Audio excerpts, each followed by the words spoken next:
losing consciousness for 8 hours straight last night, with countless victims helplessly recovering from the fugue-like state with no memory whatsoever of the lost time. Researchers at Princeton University, who have been studying the alarming phenomenon since its inception, told reporters that though they were unable to ascertain the source of the sweeping condition, it appeared to be somehow linked to the setting of the sun. Right now, we suspect that there may be some connection between these sudden blackouts and the visions that some Americans have reported experiencing while they were unconscious. But most of these hallucinations are too abstract for us to draw any definite conclusions from. At this time, we urge people to never turn off their lights and under no circumstances close their eyes for any extended period of... Oh, God. It's happening again. This is the Onion News Network. We're still not sure why you'd want to watch, but our video feed is streaming nightly for free at cam.freetalklive.com.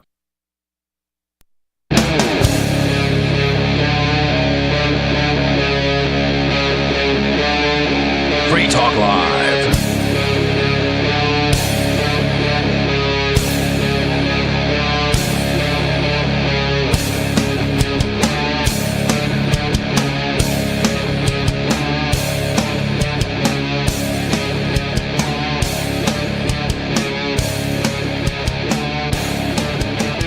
It's Free Talk Live, talk radio that you control, and 603-283-6160 is the phone number to call to bring up whatever is on your mind, and that's the point of Free Talk Live, for people to call in with whatever they want to talk about and discuss it with us. Just get your thoughts aired out on national radio and get out what you want to talk about without being controlled by the radio host. But if you're an idiot, I'm going to call you an idiot. Exactly. Okay. And just so we're clear. And if you just continue to call Richie Rich fat boy, it might not be considered an argument, and we might get bored of your call and hang up on you. It also doesn't affect me at all. Yeah, it's just so bad. I just happened to be sitting in the room when David from New Mexico called last week, very mad at you. I guess that's what you're referencing when you said you'll call them an idiot? Or no, just in general. If you call into this show and like spout off idiotic nonsense, I'm like, dude, that's some idiotic nonsense. And that's actually, just what I do. Now that I think of it, I'm pretty sure that you refrained from calling him any names while he just kept calling you names. Maybe. I might have. I feel like you did. Okay. But I appreciate that. We do already have a caller on the line. So Tom from New Hampshire. Tom, you wanted to talk about Trump. What did you have to say about Trump? Well, Trump wants to be Pope, and he posted a picture, an AI doctored up picture of him dressed up as Pope on Twitter, X, and so that brings me up an idea. You know, any evangelicals who actually think that Trump would be a decent Pope, I would just remind them what it says in the Gospel of Matthew, chapter 7, verses 15 and 16. Beware of false prophets who come to you in sheep's clothing, but inward they are ravenous wolves.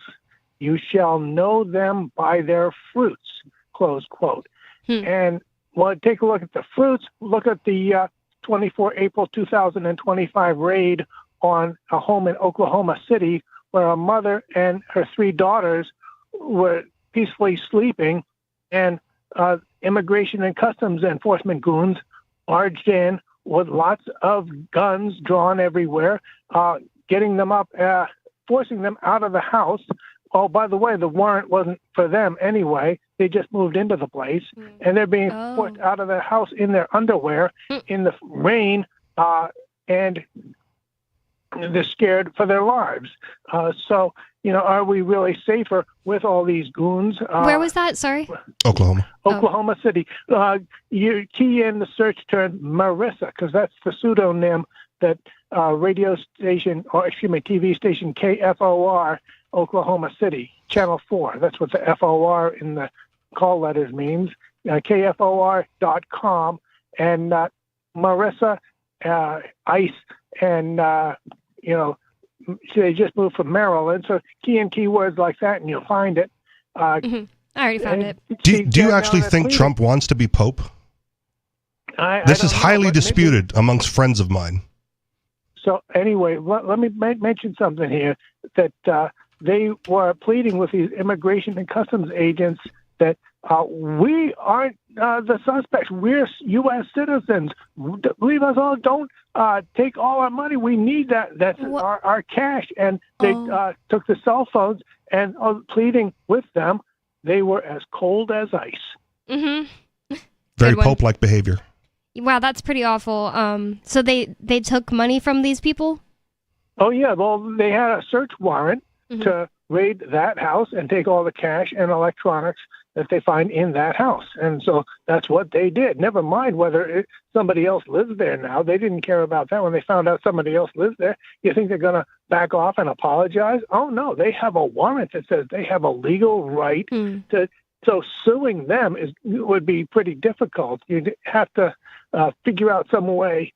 But it's just like the attack on. I know that the warrant on. Sorry, I know the warrant on my house definitely said things about Ian Freeman. Like it had his name on it, not just the house. Like it said any computer devices that could reasonably be assumed to have been used by Ian Freeman. That's why they wouldn't let me keep my cell phone or laptop. So I feel like these people might have a case. Maybe because I think the legal term, or at least the constitutional term, is the warrant must have the person or place to be searched and the items to be seized. Wow. So they might have had the wrong name, but if they had the right address, right, that's the place to be searched, and the electronics are the items to be seized. So even if they got the wrong person, they weren't searching a person, they were searching a place. Wow, it's so bad. Kind of like on 28 May 2014 when the goons in Habersham County, Georgia, threw a flash grenade into a toddler's playpen, and none of those goons went to prison. It's just more proof that no human being will ever be safe until the last cop is dead. I'm glad you're back on that bandwagon, Tom. You got off it for so long, and I was very disappointed. He always hangs up after he says it because he thinks we're gonna get mad at him, but I think he has the wrong two hosts to get. I mean, he led with the Pope thing, and I asked him a question if he really thought it, because oh yeah. What do you think Trump wants to be Pope? This is the first I've heard of this. I pulled up a story from AP. It says that Trump drew criticism with AI images of himself as the Pope ahead of the papal conclave, which is that where they choose the new Pope. So let me back it up a little bit for you. Like a reporter asked him a question about, after the Pope died and they were doing the conclave, and they said, well, who would you like to see as Pope? And Trump said, well, I think I'd be a good Pope. Right. And then he backed off. He goes, well, I don't really get involved in these things. And then he put together like an AI picture of him in the Pope gear and posted it on Truth Social or whatever on X. And I'm like, well, see, my personal opinion is that I don't think Trump says things necessarily in jest. He says things to float the idea out there and see how, and to garner the response to it and gauge how acceptable what he said is. So if he said yeah, I wouldn't mind being Pope, and all the MAGA people went, yes, Pope Trump the first. Wouldn't he have to be Catholic? Yes. Is he? I don't know. I've never heard that he is. Okay. I've only ever heard that JFK was Catholic, and that was almost like a big problem for Americans who are mostly Protestant. Yep. Is that the word? I remember it being not that he almost didn't win, but it was while he was running on his campaign, people were like, and he's Catholic, we can't trust him. Yep. So I feel like it would have come up if Trump was Catholic, Yeah, I mean, you're not wrong, and I don't know. But, if he is, or how long does it take to go get baptized? Right? I don't know. Well, it does take some time because with them, it's some classes and stuff like that, and then you get baptized at the end. No. Oh. Well, I think that's a baby thing, and then there's your first communion where you have to take the classes, and that's when you decide you're Catholic and you commit that's confirmation. To it. Yeah. Or did I say communion? Well, there's also first communion. Maybe that's confirmation. I was never Catholic. So okay. I was. I'm confirmed, now atheist.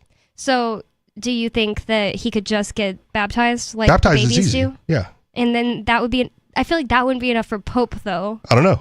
The only rule that I'm aware of, right, because I don't follow this anymore, is you have to be Catholic. And if he's in the running for Pope, and they go well, just baptize him and then make it so. But point being, right, some people say, a lot of people go well, he was just joking. Trump's a jokester, and I go, no, he says the thing to gauge their response, and then he acts based on the response. That wouldn't even be a really bad way of doing things. I feel like probably lots of like companies do certain things like that. Yeah. And guys, right? It's a guy thing. Like, they say something lewd or lascivious and they go, just kidding. Oh. So unless you're serious, because if you're serious, then, then I'm serious too. Otherwise, I was just joking. Totally joke unless you're serious. Right? But you say the thing to gauge the response and then you course correct from there. Well, Pope President the First. One thing I think about is, would he even have enough time? Like, he has to do everything that the President of the United States does. I feel like I feel like he spends so much time golfing. I feel like they won't choose him. They shouldn't. Yeah. But he said it and then sent out the picture of him in the gear. So the question is not could he, but does he want to be? And maybe it's just part of this whole propaganda that's been going on the internet for a really long time, like Catholic, go Catholic. Randomly choose to become Christian one day and randomly choose Catholicism out of these ones. Have you been seeing that? No. I don't spend a lot of time on the internet. It really is a Gen Z kind of thing. And I know multiple people in my personal life, I won't say who have I want to say fallen for it, but that's going to sound offensive, as if it's that's a objectively bad thing to do. But the thing is, when you're being propagandized to do anything, even if it's neutral, eat toast today, it's pretty obvious to other people who see it happen. Like if you were sitting around watching TV with your sibling and a toast commercial came on, and then they're like, now I want some toast. So I'll share you a story about this. Do you remember the cereal Oreo O's? Oreo O's? No. Yeah. Okay. So this goes back a ways because there was no cell phones at this time. But I was sitting in in our room with my stepbrother and my friend, and we were watching TV, and a commercial for Oreo O's came on, and we went, "Oh man, we got to get some of these." And my mom was out shopping, so I picked up the landline phone to call my mom. And my sister was on the phone. I went, hurry up. I got to call mom. And she's like, I'm calling mom. Oh. And I was like, tell her to get some Oreo O's. And she's like, that's what I'm calling for. Whoa. We were watching the same show in two different rooms and had the exact same impetus to call and get some of these, this breakfast cereal. That is really cool, cool story in a way, but crazy. And it's I would say those things are probably bad for you. So ultimately, is it a quote unquote bad story? Maybe, but at the same time, I'm not a person that believes that advertisement is inherently bad. Okay. They could have advertised but it works. To you it something. Clearly works. Yeah, that's an amazing story. There are people, especially people in certain health topics on the internet, who right now will talk all about how advertisement is inherently bad in and of itself. And I think that's so dumb. It's all because, RFK made it, I could be getting this wrong. I think he made it illegal to advertise. Okay, if he didn't make it illegal to advertise pharmaceuticals in America, he keeps bringing up, we're the only one who doesn't make it illegal. And that's, and a bunch of different MAGA people keep saying that. Yeah. And it's so what? Ignore them. The other day, I was at a bar with my friends during Liberty Forum, and there were 4 TVs in this bar because it was a sports bar. 3 of them at once had a pharma ad on, and we were whoa.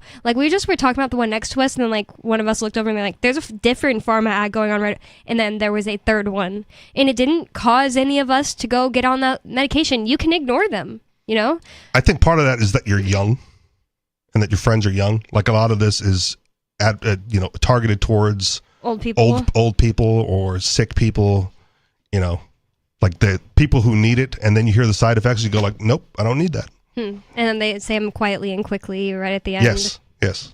But look how much more active of a lifestyle you can lead if you just get on this medication. Right? That's the pitch. Yeah. And I'm immune to most ads, especially online ads. I've become blind to it just because I'm so comfortable ignoring it. There's a South Park episode about that. Yeah. Mm-hmm. I agree. I feel like I'm immune to most of them, especially when it's there's so much junk food that when I see a picture of it, I want it, and I'm oh man, that ad sucks, and now it just made me want that, so I'm gonna put that energy into something else. I made cookies today. Nice. Oh. And I was going to say, was there some reason that made me want something sweet, but I was no, I'm going to make my own cookies. And there actually was. It wasn't necessarily an ad. It was like an infographic of someone talking about food, and they had a picture of like the little Debbie thing. And I was like, it just sucks so bad that I can't just go buy a little Debbie anymore because I don't eat like any of their ingredients, basically. And I was You'll like, probably be okay. That just sucks so bad. So I went and made my own cookies. So I remember one time Peakless Mountaineer got mad at me and said that there's no possible way that I'm immune to propaganda because no one is. I don't think I'm necessarily immune to all propaganda, but I think I'm immune to a lot of it. Well, it depends on what you consider like propaganda. Like, I'm fine with targeted ads because there are certain things that I'm interested in and certain companies that I want to buy from. And when they release a new product, right, I want to know about it. And then I want to jump in the line to get it. Right. So I set myself up, to see those. And I'm fine with that. Like that's what I want to see. If you're showing me stuff I don't want to see, then you're misspending your ad money, right? Because I'm not interested. I'm not going to buy it. If my feed is loaded with pharmaceutical ads, you're barking up the wrong tree, right? But if my feed is loaded with like electronics and video game stuffs, well, yeah, that's what I want to see. Like I want to know about the latest and greatest. Like I've got a whole X feed. I said this before. I got a whole X feed dedicated to like the retro video game scene. Like I just consume that news from all the different sources that I'm currently aware of. And if you're in that field, like advertise to me, right? I want to buy some of your stuff, please. Let's say, for example, like in one of the video games, are you always thinking to yourself like, oh, and they put this in here for like propaganda? Does that happen often? Like, does that thought come up? The only thing that I'm aware of when that stuff comes up is like brand advertising. Right, and I can't think of one off the top of my head. Maybe Fallout with the Pep Boy, right? That might be like the whatever. Pep Boy, is that like the? It's the like the character. I don't know how to get into the details of it, but if you're playing a video game and there's like the character drinks a can of Pepsi, right? Like that's why old TV shows they always had like Shasta or some non-brand. Because like the advertisers didn't pay, but when you see brand advertise, when you see brands in movies and video games and TV shows, like they paid for that. The most famous one we talked about this before, Demolition Man, right? Taco Bell paid huge money, to be the restaurant in Demolition Man, but only in the American market. So in the international version of Demolition Man, it was Pizza Hut. It's Pizza Hut because funny. It's a bigger brand internationally. So, but that's one example of how it's used. That's interesting. Every restaurant is Taco Bell. I was going to say, the other reason I asked that is I was going to say when you talked about your X feed, mine is a lot pop music and music stars and artists and celebrities and stuff. Yeah. But I have this like two brains thing that literally is just like two tabs being up at once. Every time I'm interacting with anything like that, because it's like literally entertainment to me and I like am interested in it and like it. And I want to be fed that news because it's like, I don't know, it's like now I could talk to my friend about with this thing or that thing. Yeah, you're interested in it. But I always have these two tabs up and it's like, I know these aren't real people. They're not my friends, blah, blah, blah. And I just know that there are actually people out there who don't have that ability. Okay. And they believe that these people are legitimately like their friends. And that might sound shocking to some people, but there absolutely are people out there who legitimately think these people are their friends and they'll spend so much money because of them. And they, maybe they've been to their concerts, stuff like that. And I think it's like, and there are like schizophrenic levels where you literally think they're your friends, but then there's like this like, well, if we met, we would be friends, and it goes on in their head all day. Like, yeah. I mean, you're not wrong, but there's a balance there because I know people who play like online games. I don't play a lot of online games, nary any at all, and they make friends online, like legitimate friends online that they only interact online, and sometime down the future, like 10, 15 years, they meet up in person and they're still like good friends. So like, can you make friends online through X or social media? Sure, you can. Oh, I just meant the celebrities. Yeah, why not? I guess you could, right? But I would say the average person isn't friends with the celebrity they obsess with. So if you're playing like a video game, is there ever like a narrative and you're like, oh, they're putting this like girl power, for example, that's in tons of movies, and you're just like, this is propaganda, whatever, I'm just gonna enjoy the game anyway? Yep, Spider-Man 2. Yeah. Loaded with wokeness. That's also in like the songs and the celebrity lore that always goes on with celebrities. I'm noticing but not caring enough to, like, I feel like maybe like teenage me would have been like, she's pushing this woke stuff and I don't like that and I just don't like her. And now I'm just able to be like, whatever, I like the entertainment, the music. Spider-Man 2 was probably the most in your face for the wokeness stuff for me as far as a video game. But again, you know, like, whatever. Does it have Zendaya? No. Yeah, I don't know. Okay. I know that there's a Zendaya Spider-Man, but I don't know which one it is. That's the movies. Oh. I just assumed they both had the same people. Nope. Oh, okay. Same characters, but like, you know, different people playing the characters, I guess. So does the character look like Zendaya, just not voiced by her or something? I don't remember that character in the game at all. Yeah, that's the actress. Right. Oh, okay. It doesn't even matter anyway, because it's that was the point I was talking about. I just realized at the very end of the first segment, we never said that I'm Bonnie. And I'm Richie Rich. Yeah, we never said that the whole entire show. Yeah, whatever. And this is Free Talk Live, and you can call 603-283-6160 to bring up whatever is on your mind. That's 603-283-6160. Yeah, even if Trump doesn't want to be the Pope, I think that maybe the floating the idea is like a good point. Like, that could be what he's doing. But the other thing is he does stuff just to get people talking. Yeah. Like, and it's not just the Pope, right? He says stuff like, you know, again, this is, I don't know what's become of this so far, but we're going to take back Canada. We're going to get Greenland, right? We're going to take over the Panama Canal. And Gaza. Yeah. Right. Yeah. Gaza. That's a good one too. He says stuff like that. And then he just waits to see like the reaction. And if it's positive reaction, like, yeah, go get Gaza for us, man. Like, we need that. Then he'll push harder on it. Right. And if he gets pushback from like Canada and Greenland or Denmark, you know, owning it or whatever, then like, well, they're not Americans. So like their opinions don't count. Right. So, but he, you know, I don't know if he would push as hard if a lot of people just, you know, on his side said like, nah, it's probably not a good idea. And as far as like the Catholics themselves, I feel like a lot of them might be upset at first, but I think that they would just have to get over it because in their religion, it's like God appoints the Pope. So you would just have to accept that God appointed Trump if that was your religion. Yeah. Unless you wanted to do a thing where instead of going into cognitive dissonance, you completely quit being Catholic, you know? Yeah. So that's the benefit of being Catholic is you have the Pope, right? It's the biggest religious figurehead on the planet. Why is that the benefit? Because if you're who do the Protestants have? Who do the Lutherans have?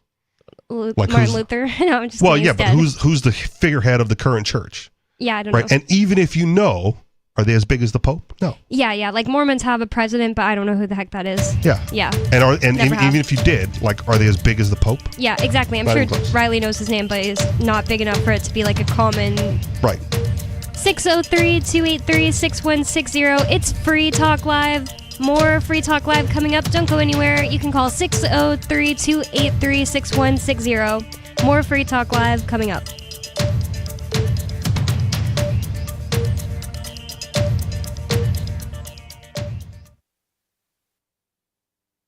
Some of you have wanted to support Free Talk Live's mission on a monthly basis, but don't want to support Patreon. Now we have an alternative that also helps our premier streaming platform, Odyssey. Visit video.freetalklive.com and click Join at the top of the channel. You can subscribe for $5 per month, and unlike other subscription services, Odyssey adds their processing fee on top, so it'll cost a little over $5 per month, but Free Talk Live will receive the entire amount you pledged. Higher donation tiers are available if you're feeling so inspired. You'll get a special membership badge that's visible in the Odyssey chat room, and if we get enough supporters, we may enable members-only chat. This new subscription method is a great way to decentralize our direct listener support away from just Patreon and also support a libertarian-run business, Odyssey. Please visit video.freetalklive.com and click join to subscribe to our Odyssey channel and help support spreading our message around the planet. Visit video.freetalklive.com and click join today.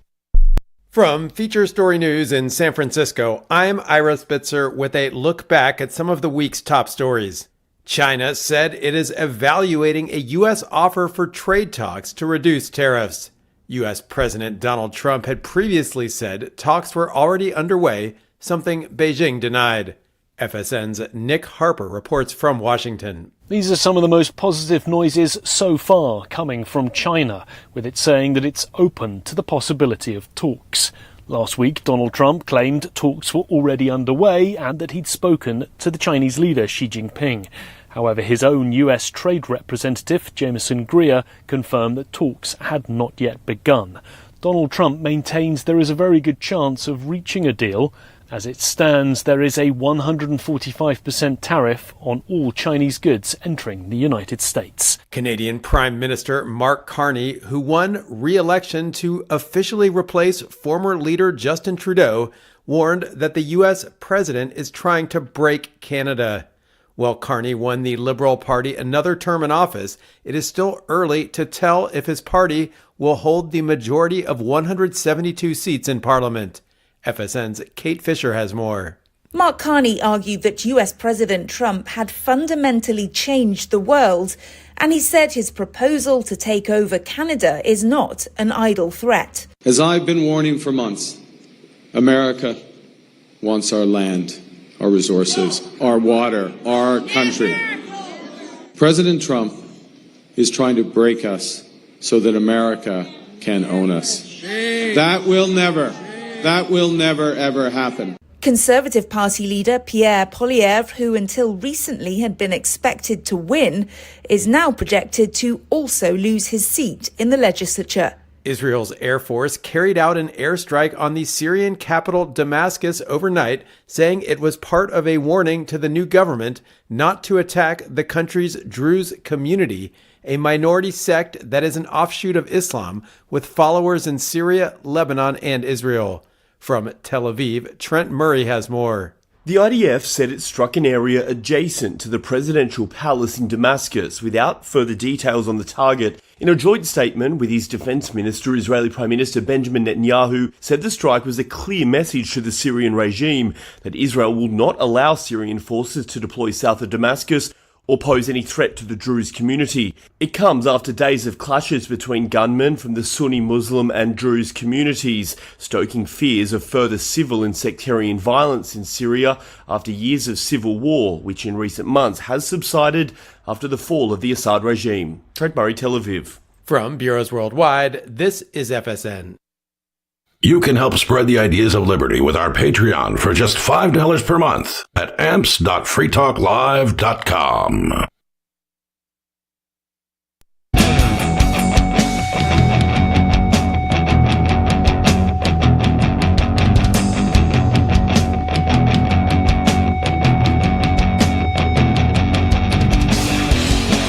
It's Free Talk Live, talk radio that you control.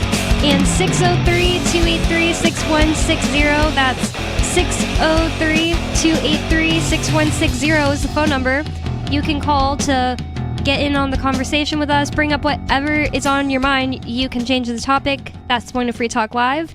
And I'd like to thank Joseph for being an amplifier with us here at Free Talk Live. That means that Joseph went to amps.freetalklive.com and signed up to support the show. AMPS stands for Advertise, Market, Promote, and Support. Thanks to Joseph and everyone who supports us. And again, that's amps.freetalklive.com if you'd like to check out the perks and benefits of becoming an amplifier. With you on Free Talk Live tonight, you've got me, Bonnie. And Richie Rich. And we had a caller in the last segment who brought up Trump wants to become Pope, allegedly. And the idea that, well, not the idea, the fact that ICE, Immigration... Customs Enforcement raided a house of some people that had just moved from Minnesota to Oklahoma City, and they had the correct address for the people that lived there before them, apparently were suspected of being undocumented immigrants, and they raided their house. And that's insane, but bureaucracy moves slowly. Yep. And honestly, maybe they were like watching with cameras and they're like, well, those last illegals didn't have anything we want. They just had tortillas. These people have money. These people have cash they're bringing in.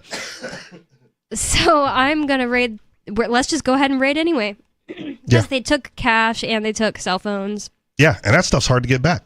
Mm-hmm. Like that's, there's a lot of cases where they confiscate those things. And, unless you can get media outrage and public support, on your specific case, it's just gone. And you'll fight them for years trying to get it back. And that guy, the civil rights lawyer on YouTube, can only do so many cases in videos at a time. I was just thinking, like, it's crazy how much he puts out. Do you know who I'm talking about? I do not. He's really cool. His name is the civil rights lawyer on YouTube. And I was already thinking, like, if he didn't already do a video, we should send that to him. The only lawyer I watch on YouTube is the lockpick lawyer. Oh, I don't know who that is. Oh, he picks locks. Interesting. Yeah. What does it have to do with him being a lawyer? Nothing. Oh, okay. He just picks locks. That's funny. And is a lawyer. That's funny. But another story about a raid on a house, but in Spain, and really the raid isn't the thing I want to talk about this story for. 3 children rescued from home after COVID syndrome parents kept them locked for years in the house in Spain. And there's multiple things I want to say about this. We're going to get into it, but okay. I'm just going to maybe foreshadow. One thing is that, of course, it's crazy that people went this crazy over COVID and these people locked their kids in their house since 2021. And the kids were acting like it was like they went outside to touch grass and stuff like that. They're like, whoa, this is crazy. They were 9 and 8 because 2 of them were twins, 3 kids. And that's crazy in and of itself. Not that surprising, in my opinion. But the second thing is the way that the article, this is from ndtv.com, but the thing is I saw it. Reputable news source. Yeah, I saw it multiple places. I don't really know anything about NDTV World. That's what it says at the top. The way that they made the headline and the way that the cop talks about this at the end, I'm sensing a pivot, and it feels like these people who literally enforced the regulations making people, or the response to COVID, making people stay in their house, making people act this crazy, are acting like scaring the bejesus out of people. Mm-hmm. You're gonna die if you go outside. Yep. They're acting all shocked and, well, we know a lot of people reacted weird to they're trying to pivot. They're trying to seem like it isn't literally directly their fault. Yeah. So, 3 children rescued from home after COVID syndrome parents kept them locked in for years in Spain. It says 3 German children living in Spain have been rescued from a COVID lockdown house of horrors. That's what the cop called it. After being forced to stay inside long after pandemic restrictions ended. I mean, never be too safe. Even if it was only the amount of time that the pandemic restrictions lasted, imagine you're 10. If that was, 3 years? That's 30% of your life. Yep. I did the correct math. Who turned them in to get the raid? I think it's the neighbors. Okay. It says that it was in Oviedo, Spain, and that the parents were arrested and charged with domestic violence, with habitual psychological abuse, and child abandonment. It says, according to Sky News, the children were locked inside the house since 2021. Police in Spain launched an investigation after neighbors filed a complaint about children residing in the home who haven't been attending school. Oh, it's a truancy. Right. Okay. Such Karen behavior. Yeah, let's talk about it. Because, the neighbors should mind their own business, right? This is a family issue. Or go over there and don't be a bee about it and go talk to the neighbors and, do something about it yourself before. Well, that's okay. So that's the problem with the modern system, right? If the neighbor tries to go over there and rescue the kids, I didn't mean maybe that far. Okay. In fact, I don't even think that's moral to go and take somebody's kids. But that's what the state did. And I don't think that's necessarily moral either. But we have to talk about how they got in this situation is the state's fault. Yeah. I think that there are some people that just need to die, and some of those people will be children because it's not their fault. They have crazy parents or unproductive parents. Yeah. I mean, again, I'm not disagreeing with you, but like if it's a family issue, the article's calling it a rescue, but the neighbor had no business there, the state had no business there. Mm-hmm. So who would be responsible for the welfare of these kids? You know, like who's got the right to rescue? Who has the right to do it? Yeah. I don't think that anybody had the right to do this. But then they're tortured and whatever, regardless of the reason behind it. Mm-hmm. Right? They're subjected to these inhumane conditions with no realistic way out of it unless someone intervenes. And that's why you could do things like go over there and talk to the parents and stuff like that. But at the end of the day, if you can't convince somebody's parents to do something, I'm never going to agree that it's moral to go take them out of there. Yeah. I mean, I've had neighbors talk to me about any number of things, and I go, okay, and, you know, Mm-hmm. I will take it under advisement. I'm not agreeing to do anything that you want me to do, but I will try to be more neighborly. Mm-hmm. But if you push it, you're not going to get anything because, you know, I don't have to do what you say. So if the neighbor goes over there and says like, hey, your kids are, you know, malnourished and mistreated and you got to let them out of the house. And the parents goes like, you know, thank you for your concern, piss off, you know, or screw off. Mm-hmm. What are you going to do? The other thing is, are we talking about like in a perfect world? Because there is the idea that if they went over there and messed with the parents too much, they could end up in trouble. You know, that's how the state ruins all these natural relationships. People have natural consequences for normal actions. Like I always tell this story on the air, but there was this one time I saw this old lady in a bumpy, hilly front yard right by really fast traffic, and she was really old. Like one of those old ladies that have white hair that's so wispy you can barely even see it. And she was in one of those, like, those things that they sit in. And the rascal scooters? There we go, rascal. And she was, like, getting stuck in holes, and she was, like, just, like, looking completely out of her mind and, like, really near the road and, like, traveling through this grass for seemingly no reason and looked all confused. And I thought to myself, like, should I, like, call the police? Or not call the police, but necessarily, but call anyone to, like, check on her? Because if I call the police, for all I know, they could go there and shoot her. That's the problem. But like right now, who else can you call? The system is set up where you dial 911 and you tell them what the problem is, and they dispatch whomever they choose. Mm-hmm. Ultimately, I didn't do anything. Which, you know, is perfectly acceptable, right, in a mind your business society. Yeah. But I'm trying to reconcile with this story. These are Yankees. They chose their own. Yeah. What's the word? They chose their own reputation. Maybe that lady didn't want me to. Maybe that lady would have wanted me to mind my business. Maybe. And in Yankee land, I should assume she probably did. Fair.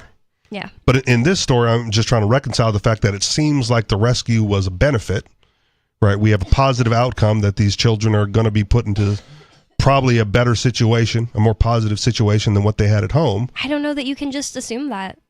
Like most people that get taken out and put into government, because it does mention that they're in government, they get raped and abused, separated from each other. For all we know, that wouldn't be better. And I honestly have no right to say which one would be better. Again, you're right, but knowing the situation that they were in, right, like you have to get them out of that. Or I that, don't. Well, you don't. Again, not you personally. Yeah. But it's not good for the kids. So, you know, if parents are abusing their kids, there's a tendency to want to rescue. And the question is like, not should they be rescued, but who has the right to rescue them? And do you know, if you do the rescue, then you take responsibility for the outcome of that, right? And if you're the uncle or whatever, and you're like, well, I'm just going to go get the kids out because whatever, right? I don't care what my sister says. She's abusive, and I want what's best for the kids, right? That would be great if that just happened and then there was no one to go and molest that man now who took the kids and just is normally sitting at dinner with them without 3 masks on their faces. Right. But if they're sitting at home, not allowed outside, malnourished and whatever, I think the assumption is that they're going to end up in a more positive situation than that, because that's pretty bad. Right. I don't remember the specifics, but there was another story, and I don't even remember if it was a fiction story at this point. But, you know, some guy was being held like well into his 20s, like locked in a room and malnourished and couldn't escape because he was too weak to like break the chains or whatever. Oh, my God. And somehow set a fire, and when the fire rescued him. Oh. Right? Or something to that effect. I might be making it up, but, you know. It's believable. It's believable. And it's recent, like within the last couple of months. So find it and correct me if you want. But point being, like, if someone were to have intervened sooner, it's hard to imagine that putting him in some sort of foster care, regardless of the risk, is inherently worse off than being chained in a room and being fed like, one sandwich a day. Mm-hmm. And being so weak and malnourished that you can't do anything about it.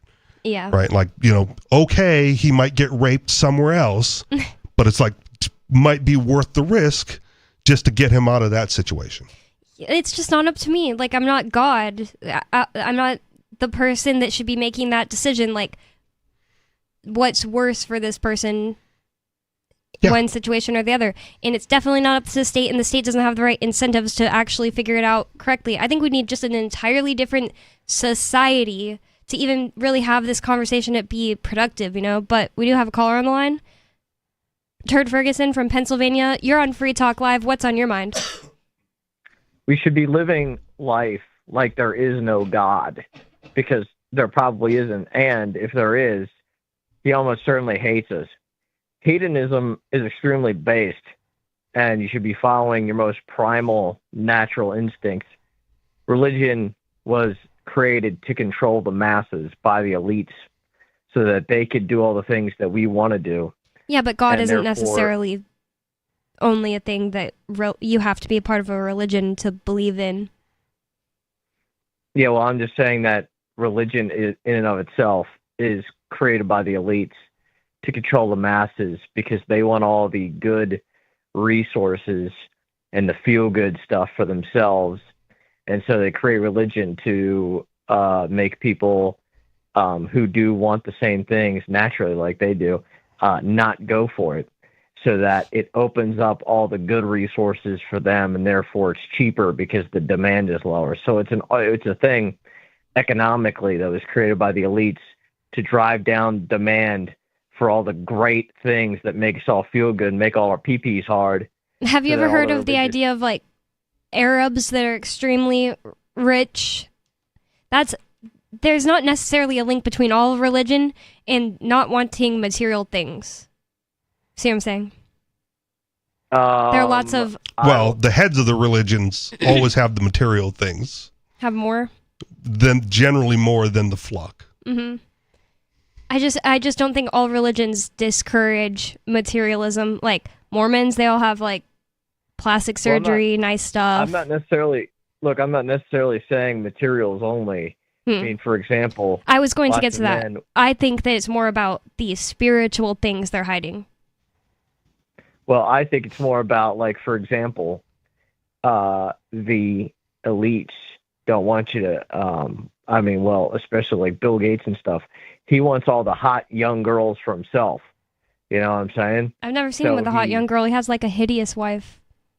Well, he's got no wife, and that's because he's so fat that nobody wants to have sex with him. But assuming that someone would have sex with him, he wants all of you to be Christian, Bill so Gates? that you don't want to have sex.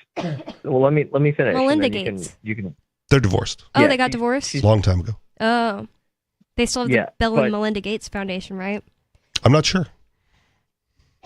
Yeah, but he wants you to be a Christian, and by you I mean Richie Rich, so that Bill Gates, and then you want to wait till marriage to have sex, so that Bill Gates can have sex with all the hot young 24-year-old girls.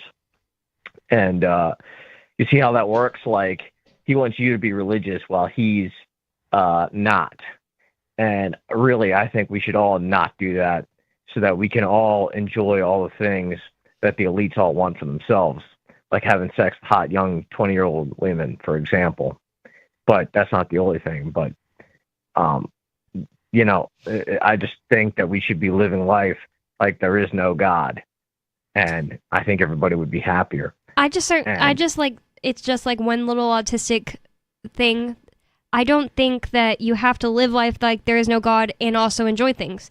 I think that you have this idea that here's what it is. It's like you have this idea that's intertwined together, like religions of the world that have already been written down, and these are what you have to do, and God, and it's not necessarily the case. Like, I'm not trying to convince you there is a God. I really don't care if you believe that or not. But can you open your mind to the possibility that there could be a God that didn't care if you have premarital sex and isn't going to punish you for anything in your life and actually just wants to experience you? Sure, there could be, and if the Nordic gods, that's fine. But if that God exists, then it doesn't really matter whether or not we believe in him while we're alive, because he's not a jealous God and a greedy God. So we should be living life anyway, like there is no God, and making ourselves feel good and be as hedonistic as possible. Because if that God exists anyway, then it doesn't matter. He's not jealous or angry at us anyway. But if it's the God of the Bible or of the Quran, God forbid. Who forbid? Right. Then he hates us. He hates us anyway. And if he exists. So we should be living our life as hedonistically as possible. Based hedonism.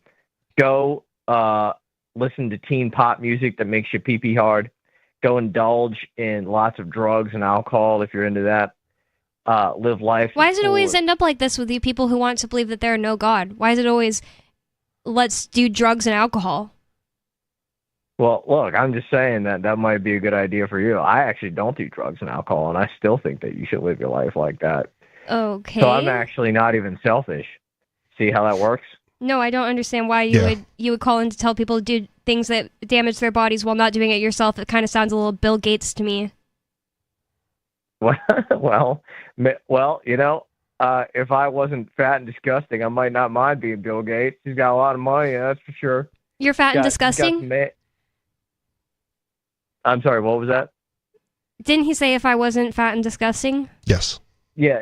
I mean, Bill Gates is, if I could be Bill Gates but not fat and disgusting, then I would probably live my life like that too. I mean, he's got a lot of money. He's got some mansions all over the place.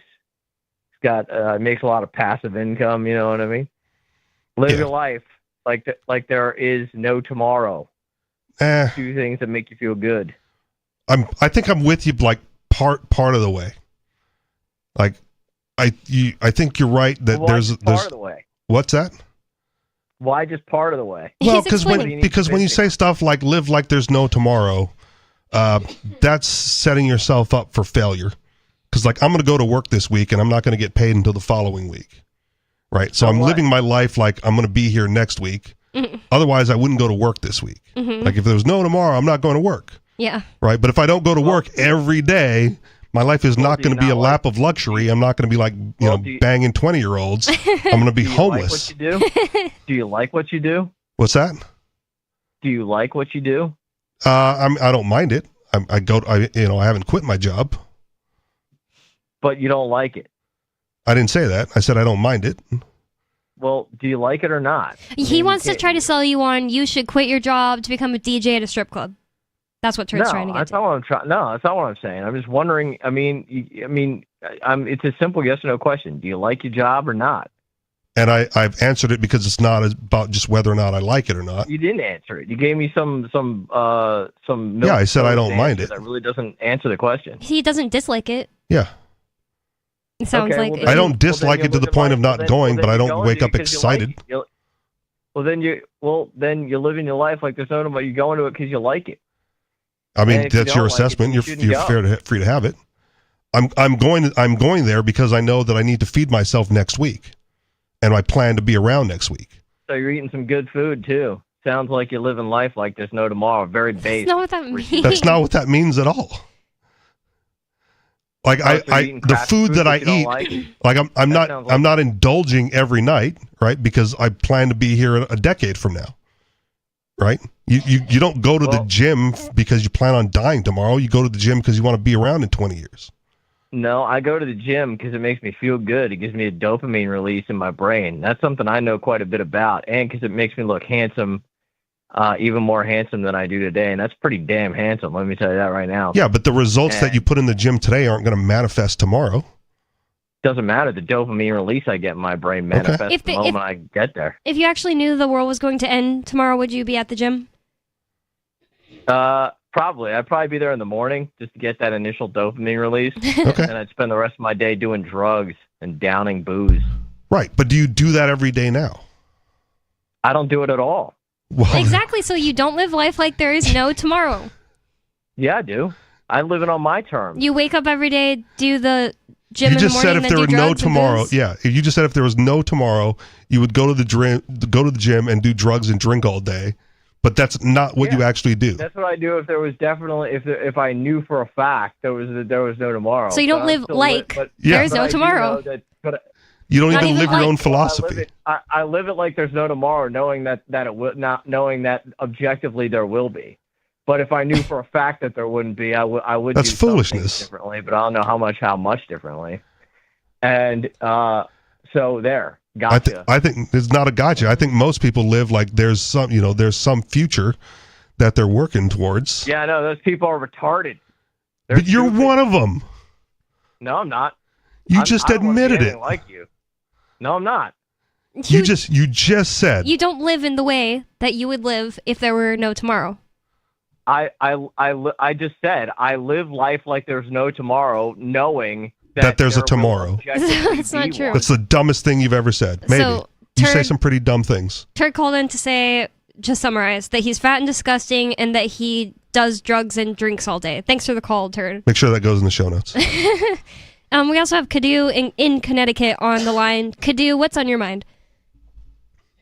Yeah, I don't know if anybody already called to let you guys know because I started listening a little late. But Trump is converted Jewish. Did you know? No, I didn't know that.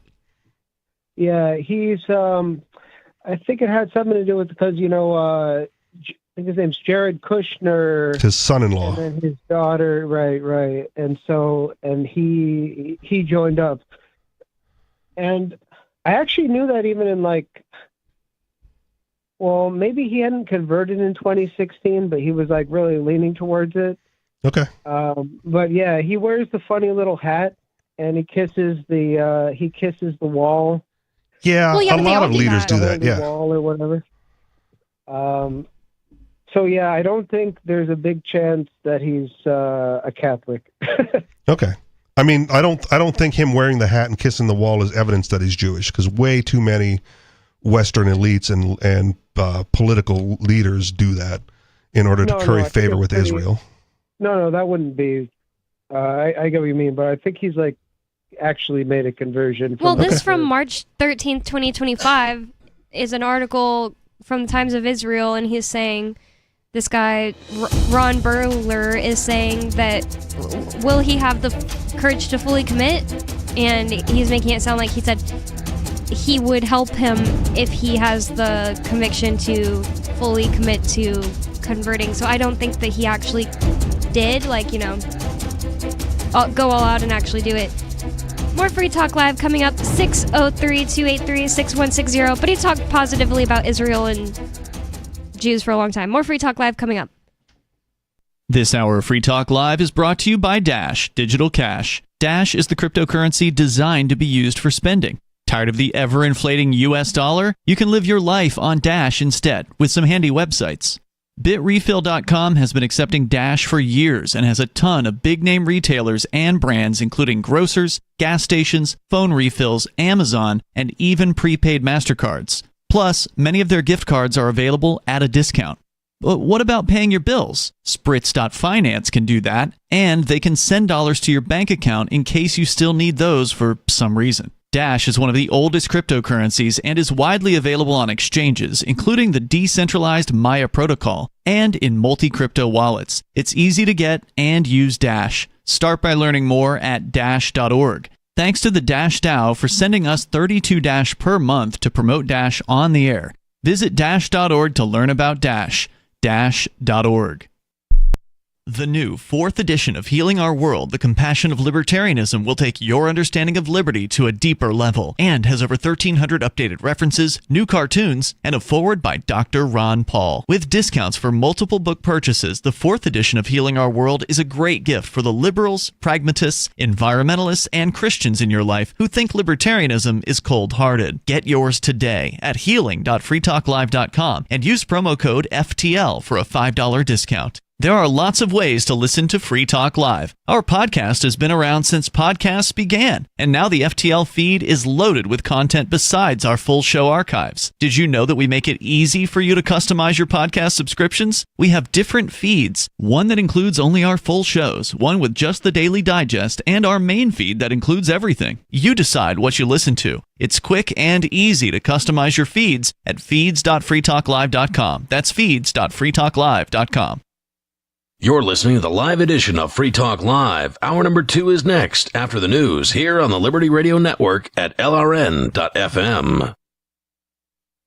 From Feature Story News in San Francisco, I'm Ira Spitzer with a look back at some of the week's top stories. China said it is evaluating a U.S. offer for trade talks to reduce tariffs. U.S. President Donald Trump had previously said talks were already underway, something Beijing denied. FSN's Nick Harper reports from Washington. These are some of the most positive noises so far coming from China, with it saying that it's open to the possibility of talks. Last week, Donald Trump claimed talks were already underway and that he'd spoken to the Chinese leader Xi Jinping. However, his own US trade representative, Jameson Greer, confirmed that talks had not yet begun. Donald Trump maintains there is a very good chance of reaching a deal.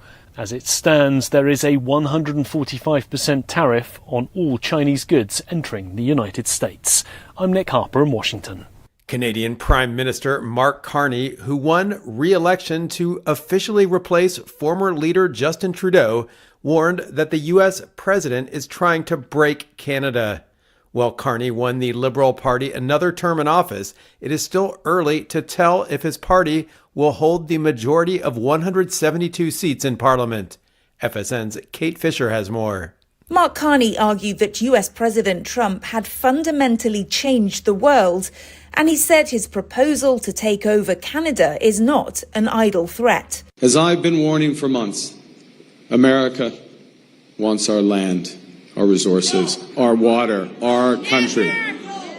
President Trump is trying to break us so that America can own us. That will never, ever happen. Conservative Party leader Pierre Poilievre, who until recently had been expected to win, is now projected to also lose his seat in the legislature. Kate Fisher, Washington.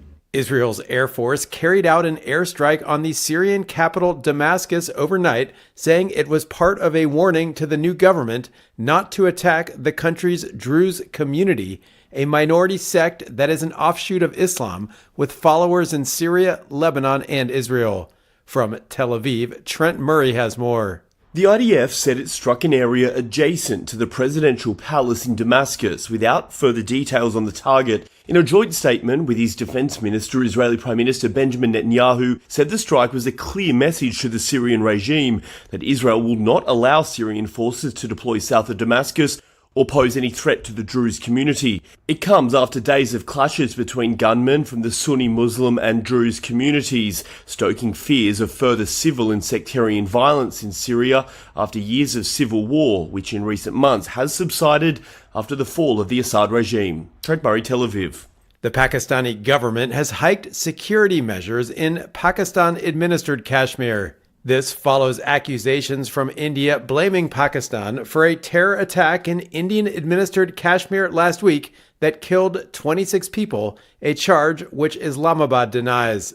FSN's Hira Mustafa reports from Islamabad. Pakistani authorities have restricted tourist access to sensitive areas and popular destinations in the Kashmir region. The government has also mandated a 10-day closure for all religious seminaries in the area. Pakistan has already announced a daily closure of airspaces over its two largest cities, Karachi and Lahore, for 8 hours each day throughout May. The United States is encouraging both Islamabad and New Delhi to dial back tensions and try to resolve the standoff through diplomacy. Hira Mustafa, Islamabad. The U.S. and Ukraine signed a long-awaited minerals deal giving Washington access to Kyiv's rare earth minerals.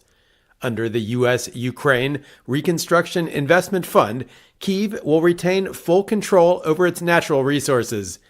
The U.S. economy shrank in the first 3 months of the year, fueling fears of a looming recession amid an ongoing trade war. FSN's Mitch McCann reports.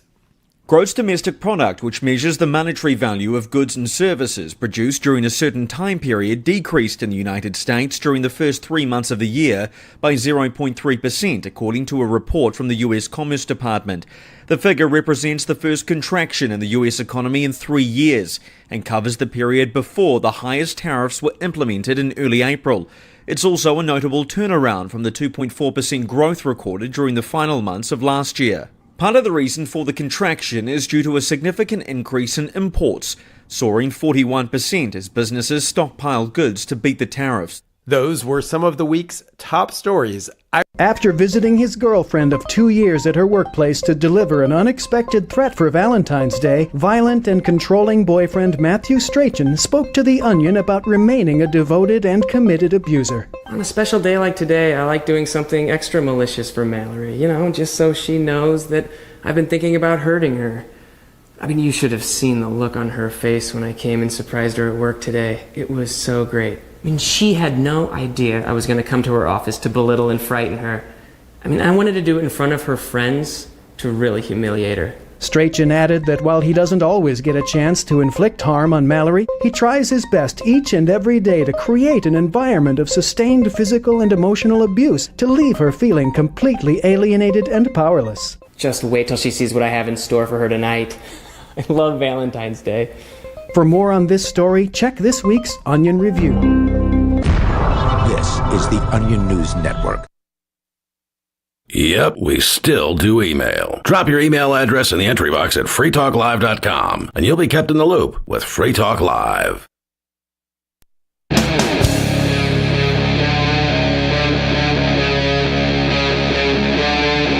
Free Talk Live.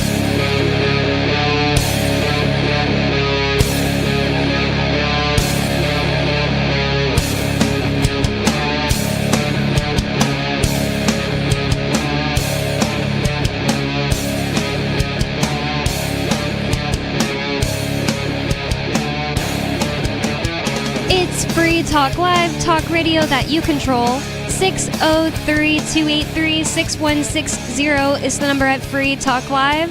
That means you can call that number to get in on the conversation and bring up whatever's on your mind. You can change the subject. You can talk about what we're talking about. It's up to you. And Free Talk Live is brought to you by LibertyMinded.com. Official Free Talk Live gear like t-shirts and hoodies are available at LibertyMinded.com. Plus, you'll find a unique collection of cool and funny liberty-oriented clothing at LibertyMinded.com. That's LibertyMinded.com. And with you on Free Talk Live tonight, you've got me, Bonnie. And Richie Rich. And we have Sarah in New Mexico on the line. Sarah, you're on Free Talk Live. What's on your mind? Yes. Oh, thank you. You're welcome. Okay, hold on. Just messing around with my speakerphone. But, my network company, we made the USA Today with the most trusted, and we made the top 1,000 list. I don't know, a 2025 with the USA Today. With a note. Is it Amway or Melaleuca or one of those? I forget. I don't remember which one she said, but Okay. it's a MLM, and it sounds like the MLM paid for an ad in Newsweek or something. Is that what you USA said? Today. Oh, USA Today. And I'm reading the article, and they said they never asked for it. They did a study. The USA, they hired their own research team. They never entered into like a contest or anything. They're the one that researched it. And, so... Being the most trusted MLM is probably like being the most... Wait, I can't think of a good analogy off the top of my head. Unlike other hosts, I have no problem with MLMs. I'm just saying, if you're going to be in the realm of the most trusted of a thing, you could be like, I'm the most trusted priest in my parish. And that's like, maybe that's like something. But if you're the most trusted, I'm not saying MLMs are thieves, but thief on Main Street, that's not that much to brag about because these companies are not trusted. See what I'm saying? Yeah. Okay, so you are today most trusted brands in the America's best stores. So what is the 1%? It's like one out of 1,000 companies that made the list. The other thing So is, what does it really mean anything that the average consumer is out there trusting a company? I mean, they're pretty easy to trick. Well, you know what? Actually, I get that a lot. What you're telling me, they just paint you with what you call the broad stroke, like the one paint color. Mm-hmm. That's it. It's like you're just like this, so therefore you're just like Amway, so you are Amway. And I get this a lot. But I mean, whether you want to believe this article or not, I don't know how to use this computer thing. I'm trying to track this article on the web, and I want to download it into my email. I could send it to the UPS email and they'll print it out. But I don't know how to do all that. But so I don't know, how do you bring up the magazine on the computer? Don't they have it all on the computer? I could bring it up myself if that's what you're asking. I would look. I trust you that it's in there. Right. I don't know. I don't have a laptop. I don't have a smartphone. I'm still talking through a dumb phone, flip phone. And plus, even if I had it, I would not know how to do it. Anyways, I'm not asking you to do it because I wanted this article so I could print it out onto the UPS, but I might have to take some technology course or something like that. So, this is the article that I got with my shipment. If you just go to a UPS store, I bet they'll help you print it out because they have their own computers there. Or the public library. Yeah, something like that. And thank you for the call, Sarah. I mean, congratulations on whatever company she's with. Yeah, if they didn't actually pay for it. I don't know if I trust just that the article says they didn't.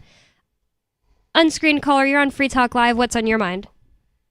I'd like to speak on the topic you guys were talking about when it came to children, and more so kind of the responses to it. I didn't know if you guys were outraged over what the parents did or you were outraged that the police stepped in. But when you were going on about that, I was curious, is there at any time when you believe any sort of intervention is necessary to save a child that's within a home if the homeowner does not consent? I think that you can do something that's wrong, and I don't have to call it immoral. I don't have to say that that was a moral, correct thing you did, but you did it yourself, and I'm not the person to punish you for it. And if you believe that you did the right thing, you did the right thing. I mean, not you did the right thing. I'm not gonna be able to punish you for it. I don't want to be able to punish you for it. But then at the same time, if we lived in a society, because the thing is, whenever we're having these conversations, we have to talk about today, or if we lived in a society Bonnie likes, or if we lived in a society Zephin likes, or Stefan, if that's what your name is. Mm-hmm. Yeah, it's a sticky situation, isn't it? Well, it sounded to me like you seem to have a problem, and correct me if I'm wrong. I don't want to misrepresent anything somebody's saying, but it seemed to me like you were suggesting that in this situation where these kids were apparently kidnapped and, held in seclusion for years, which as we all know is No, they weren't kidnapped by their parents. Those are their parents, but they got kidnapped by the government. No, effectively secluded. All right, I wouldn't call it kidnapping, but secluded from society for years, which is extraordinarily damaging to a child's development, and nobody would disagree with it. That's why I think some of the COVID restrictions were actually extreme because they harm the development of children more so than we initially thought. But you seem to say that in this situation where these kids are basically being tortured, it would have been better for the neighbors to mind their business and just try to talk to these people. Those are two different things. Yeah, let me try to ask you a question, and maybe it'll move the conversation into where you're trying to get here. Who has a right to intervene? I think anybody who has the concern for the welfare of the children. You see, as a society, we have crafted rules and laws as to how we think children should be treated. And generally, these laws are not just arbitrary. There are reasons they're put into place. So if you believe that a child is being abused or tortured, like, for example, if I look in a window, right, and I see a 6-year-old being gang raped, I don't think it's necessarily wrong for me to intervene. I do think it is the correct thing for me to intervene. And I don't believe I'm violating anybody's rights by doing so. But you don't have any legitimate claim to the children. I live within a society and function within a society that has agreed that it is wrong to harm the child. Yes. Yeah. That'd be one thing if you did. Here's the thing. I don't think you currently right this second live in a society that agrees that it's wrong to harm a child. And I'm not talking about the gang rape necessarily specifically. Right now, you don't live in a society that agrees that it's not okay to harm a child. That's so vague. Like, I could say that it's harming my literal neighbors in real life's children that they send them to public school every day. Do you see what I'm saying? I think I could actually prove it. Should I go take them? By a majority has established public schools and have agreed that is the way our children should be Yeah, educated. we try to avoid collectivist thinking on that. this show. That's just such a dumb way of thinking. I don't think that actually brings us to any closer to actual truth, to just say, well, that in your case, what if the society in the story you just told, a child being gang raped, were you and those people doing that and the child were the only people in society? Well, looks like it was the right thing for them to do because the majority decided that. Not really a functional society at that point. That's way too small of a sample size. Well, I guess your principles that you don't have don't scale. Sorry. There's a difference between having principles and harm reduction. Well, you've actually already admitted that you don't have principles, so it doesn't really matter. You said that you're a utilitarian. That is a complete misrepresentation of what I have said. Listen, I used to be in this libertarian mindset. I don't think it's right to say I don't have principles. No, you told us that you're a utilitarian, and the whole conversation ensued where we found out that utilitarian means whatever is right is the thing that's best in that moment. I wasn't talking about utilitarianism. That was not Peter. today. I don't use the debate bro tactic. This was like 2 years ago. Aria was on the show, and I was on the show with Aria. Huh. Yeah, I don't recall that. My bad. What do you do with the edge case? Right? Such as? Give an example. You don't agree with the homeschool curriculum that a Christian parent is teaching their child. Okay. Can you intervene? Are they permitted by the rules of our society to use the curriculum that they are partaking in? Who sets the rules? So generally in the United States, because we are a representative democracy, it would be a group of legislators that get together and pass a law, or if you have a state with a ballot initiative. Then no, because they're not following. Then no, because they're not following the publicly available homeschool curriculum. They're teaching them their devout Christian ways. Yeah, what society are you talking about, Stefan? Because in Connecticut, you can't homeschool your kids. So say this is happening in Connecticut. Can you take the people's kids if they live in Connecticut but not New Hampshire? I would be very shocked if anybody in Connecticut was getting their children taken away because of a homeschooling curriculum. We're asking if you would, and if you would say that's okay.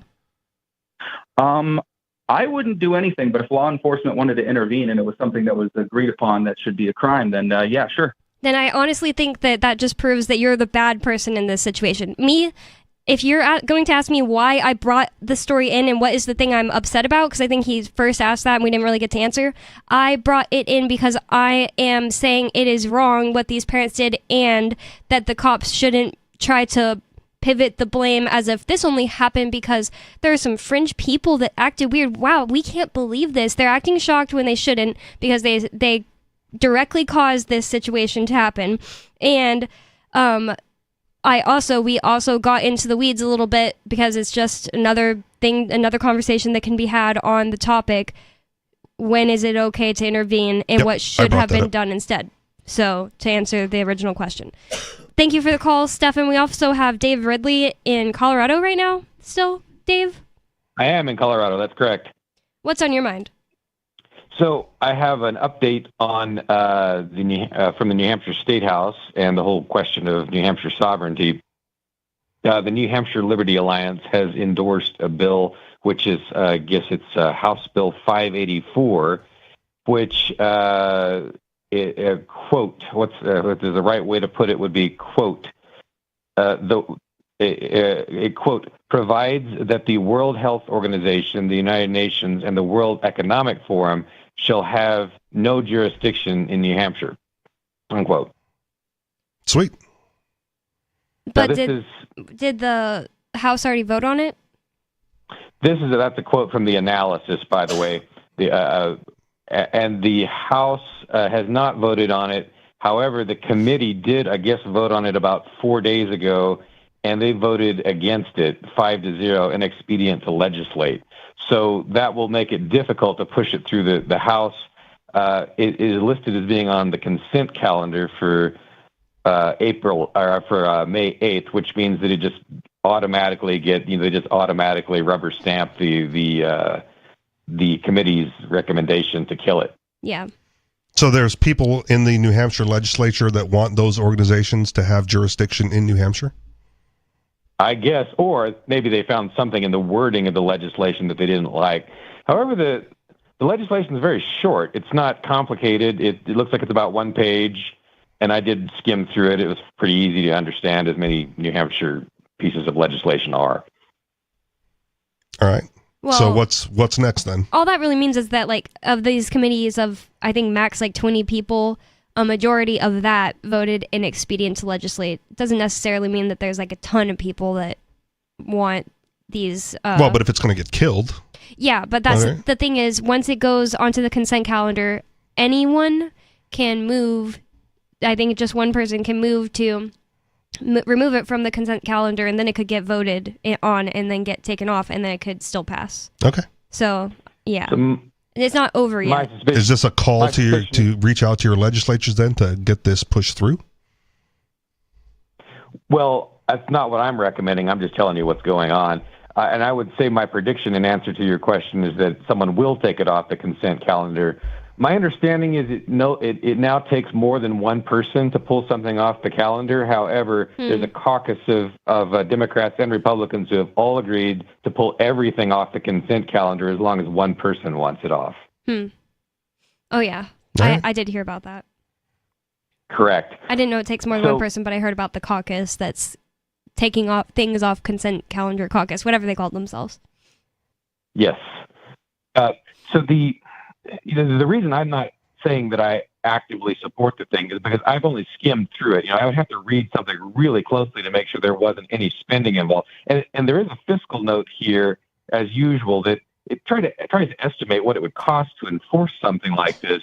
And, they usually have difficulty estimating the cost. But the problem is with things like this, when they ban things, there's always, some sort of government cost to enforcing the ban, even if it's a ban on bad government activity. Does it make sense? Yes. I guess so. So it's better. I don't know. My preference, generally would be find some way to remove funding from a thing as opposed to banning a thing. Does that make sense? Yes. Yeah. Do we currently fund the WEF to come in here and do stuff to us? I doubt it. So what happens is, state, some local government will do something the World, and then they'll just say, well, the World Economic Forum said we should insert that. That's kind of more how it's done, I think. Interesting. Yeah. I would kind of like the situation in. I'm sorry. Go ahead. I was just going to say I would love if we just stopped funding that, stopped funding Section 8, all kinds of things. Yeah, it's a little bit like the situation in 2013 when they have this thing called, I guess it was Granite State Futures, and it was sort of like they used these things called regional planning commissions to sort of hold all these meetings where they just kind of wasted taxpayer dollars, and people felt like it was connected to the UN somehow. So these meetings got swarmed by conservatives and libertarians who hated the process, but it wasn't like the town was enforcing some UN mandate per se. Does that make sense? It was just they were kind of going along with something that the UN had recommended. Makes sense. I guess I don't know what to do with this information.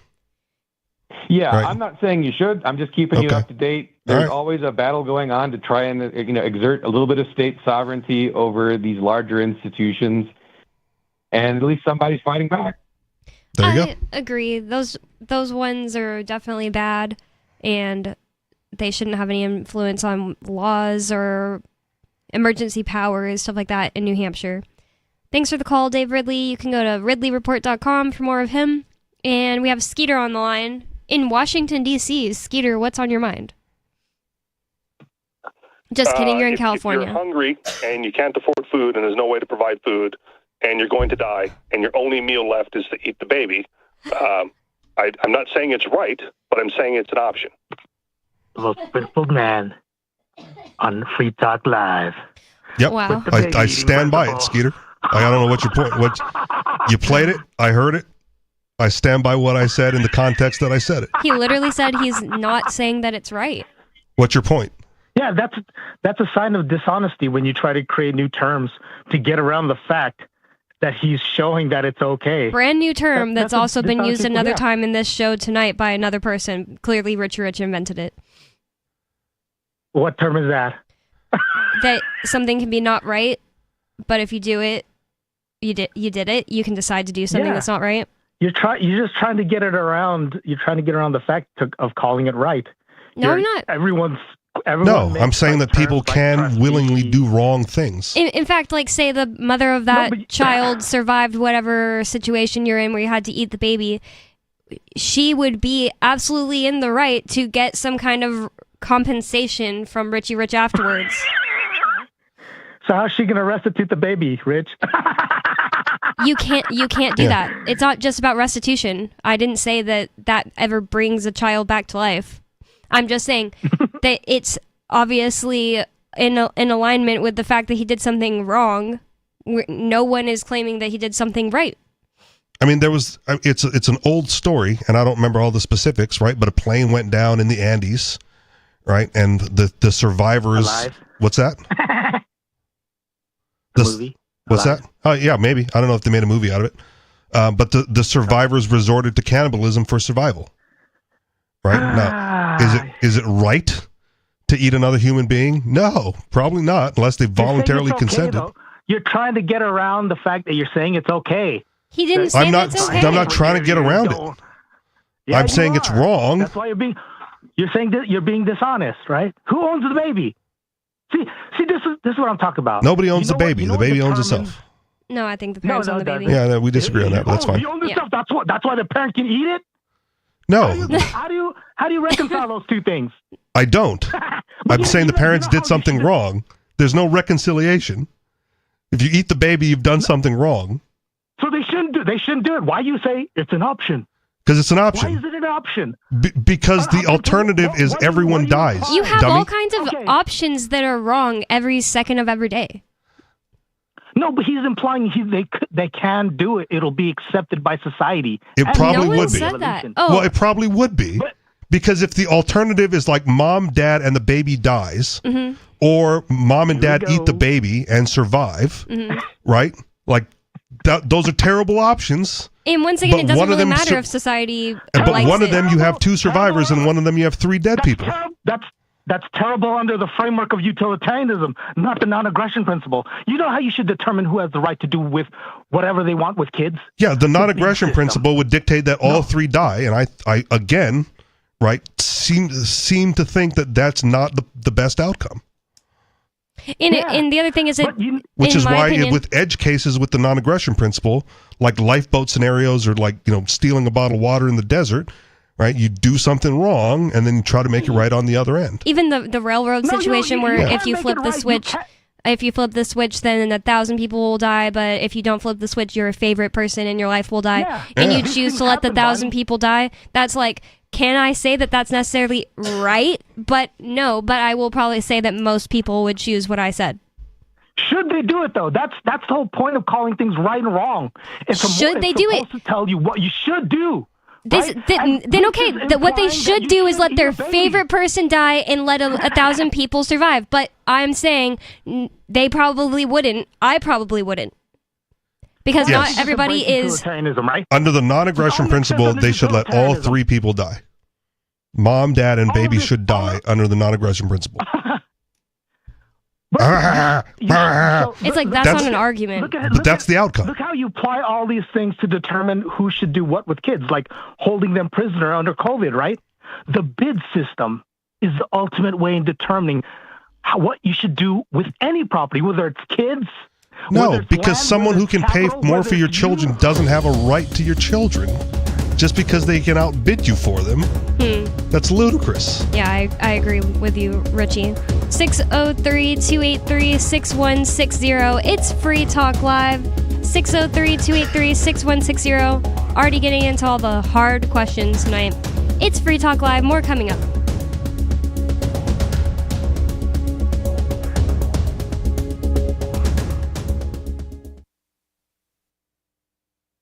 A new study released this week based on extensive psychological profiling of some of the world's most notorious serial murderers found that their homicidal instincts can be traced to a single incident in childhood when they were denied a toy that they really wanted. Nearly all violent serial offenders, from John Wayne Gacy and Jeffrey Dahmer to the DC snipers, exhibited their first violent impulses shortly after being told as children that a video game was too expensive, or that they had a perfectly good Lego set at home and they could make do with that.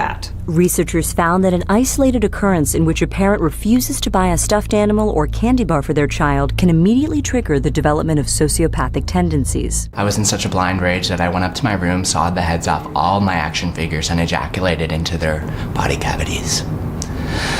This was most notably the case with Jeffrey Dahmer, who began decapitating stray dogs and placing their heads on spikes shortly after being denied an Etch-a-Sketch. This is the Onion News Network. From Feature Story News in San Francisco, I'm Ira Spitzer with a look back at some of the week's top stories. China said it is evaluating a U.S. offer for trade talks to reduce tariffs. U.S. President Donald Trump had previously said talks were already underway, something Beijing denied. FSN's Nick Harper reports from Washington. These are some of the most positive noises so far coming from China, with it saying that it's open to the possibility of talks. Last week, Donald Trump claimed talks were already underway and that he'd spoken to the Chinese leader Xi Jinping. However, his own US trade representative, Jameson Greer, confirmed that talks had not yet begun. Donald Trump maintains there is a very good chance of reaching a deal. As it stands, there is a 145% tariff on all Chinese goods entering the United States. Canadian Prime Minister Mark Carney, who won re-election to officially replace former leader Justin Trudeau, warned that the U.S. president is trying to break Canada. While Carney won the Liberal Party another term in office, it is still early to tell if his party will hold the majority of 172 seats in Parliament. FSN's Kate Fisher has more. Mark Carney argued that US President Trump had fundamentally changed the world, and he said his proposal to take over Canada is not an idle threat. As I've been warning for months, America wants our land, our resources, our water, our country. President Trump is trying to break us so that America can own us. That will never, ever happen. Conservative Party leader Pierre Poilievre, who until recently had been expected to win, is now projected to also lose his seat in the legislature. Israel's Air Force carried out an airstrike on the Syrian capital Damascus overnight, saying it was part of a warning to the new government not to attack the country's Druze community, a minority sect that is an offshoot of Islam with followers in Syria, Lebanon, and Israel. From Tel Aviv, Trent Murray has more. The IDF said it struck an area adjacent to the presidential palace in Damascus without further details on the target. In a joint statement with his defense minister, Israeli Prime Minister Benjamin Netanyahu said the strike was a clear message to the Syrian regime that Israel will not allow Syrian forces to deploy south of Damascus or pose any threat to the Druze community. It comes after days of clashes between gunmen from the Sunni Muslim and Druze communities, stoking fears of further civil and sectarian violence in Syria after years of civil war, which in recent months has subsided after the fall of the Assad regime. Trent Murray, Tel Aviv. From Bureaus Worldwide, this is FSN. Got Telegram? You can follow our channel there and discuss show prep with other listeners at telegram.freetalklive.com.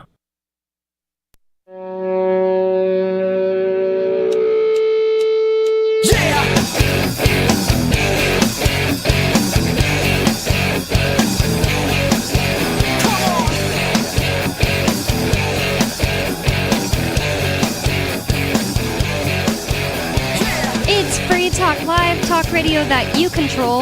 That means you can call 603-283-6160 and get in on the conversation with us. That's 603-283-6160. Are you tired of the oppressive rules and moderation of the big tech social media sites? Our Mastodon server at social.freetalklive.com can set you free. Mastodon is free, open source, decentralized, and federated. Multiple apps are available for iOS, Android, Windows, Mac, and Linux. Social.freetalklive.com. And with you on Free Talk Live tonight, you've got me, Bonnie. And Richie Rich. And at the beginning of the show, we started talking about this story, and I really wanted to get into what the police said about it, and we can definitely move on to something else, but I wanted to point out that, first I'll read what happened. There were 3 children being kept locked in their house for years by parents in Spain. One was a German man, and one parent was a German man, and the mom was American, but also held a German passport, but they both lived in Spain since 2021. And not that there's anything wrong with that. Yeah, I didn't say that. I was just pointing that out because it keeps saying like German children, but that's so confusing because they have an American mom, a German dad, and they live in Spain. Yep. So they were rescued out of a house of horrors. There were 2 8-year-olds because they were twins, and then there was a 10-year-old. Was it actually a house of horrors? Do we know that? That's what I wanted to get into. Right. I feel like it's possible that was even a exaggeration. It says that it tells us that the neighbors complained to the police about children residing in a home who hadn't been attending school. Then they discovered that the family rented the house out since October 2021, and only the name of the father was registered on the home. I don't know why that's necessary to report. And landlords like having both names on the lease.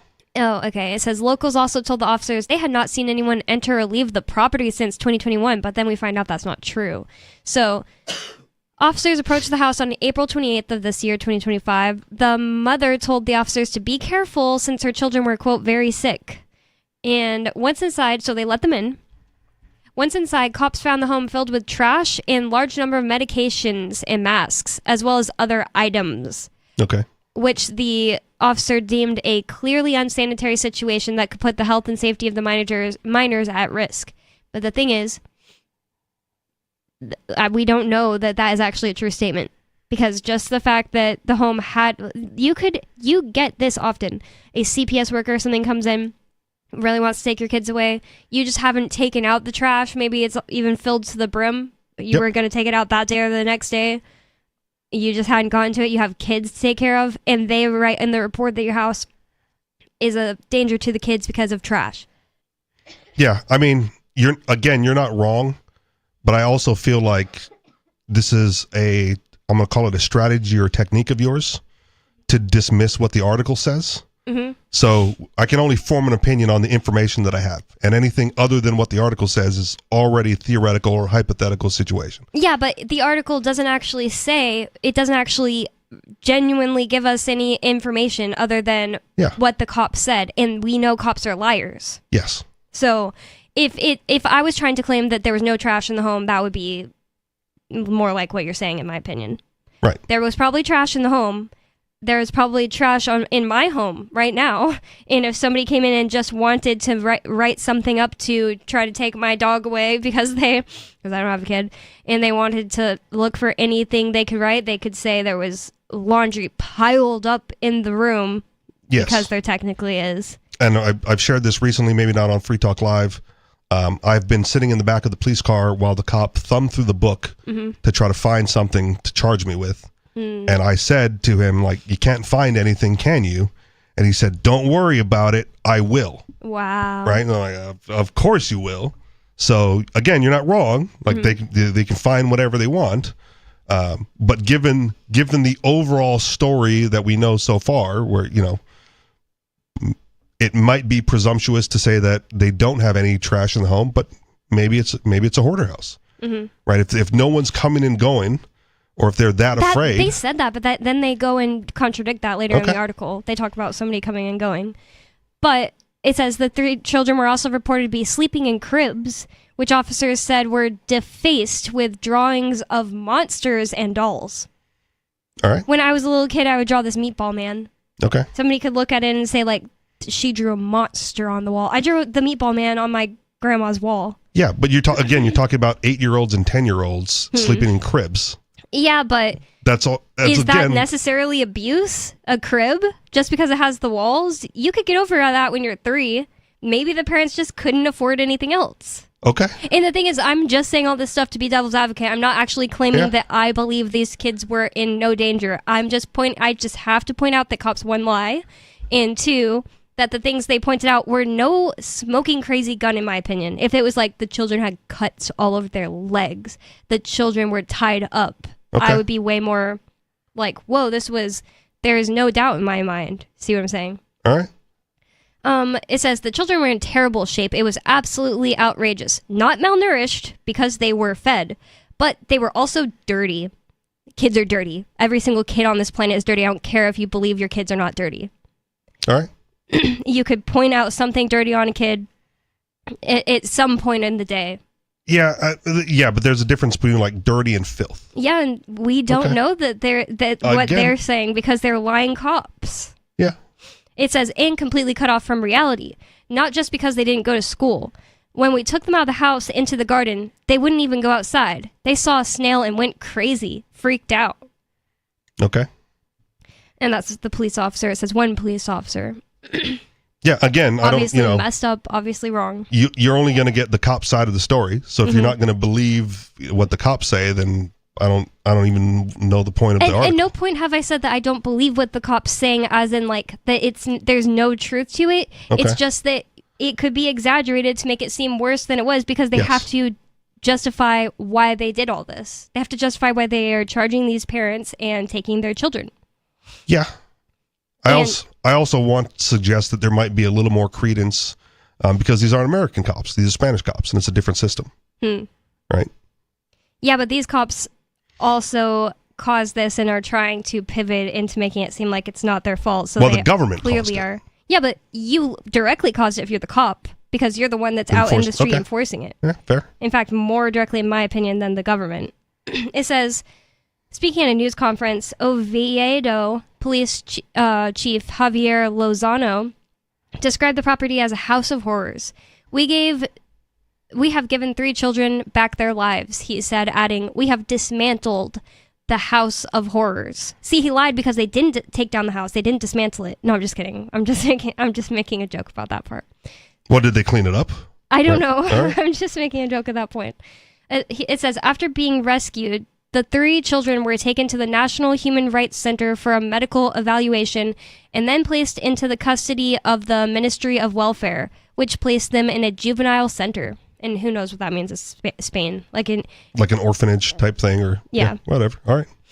The parents, identified as 53-year-old German man and his 48-year-old American wife, who also owned a German passport, are being held in pretrial detention without bail.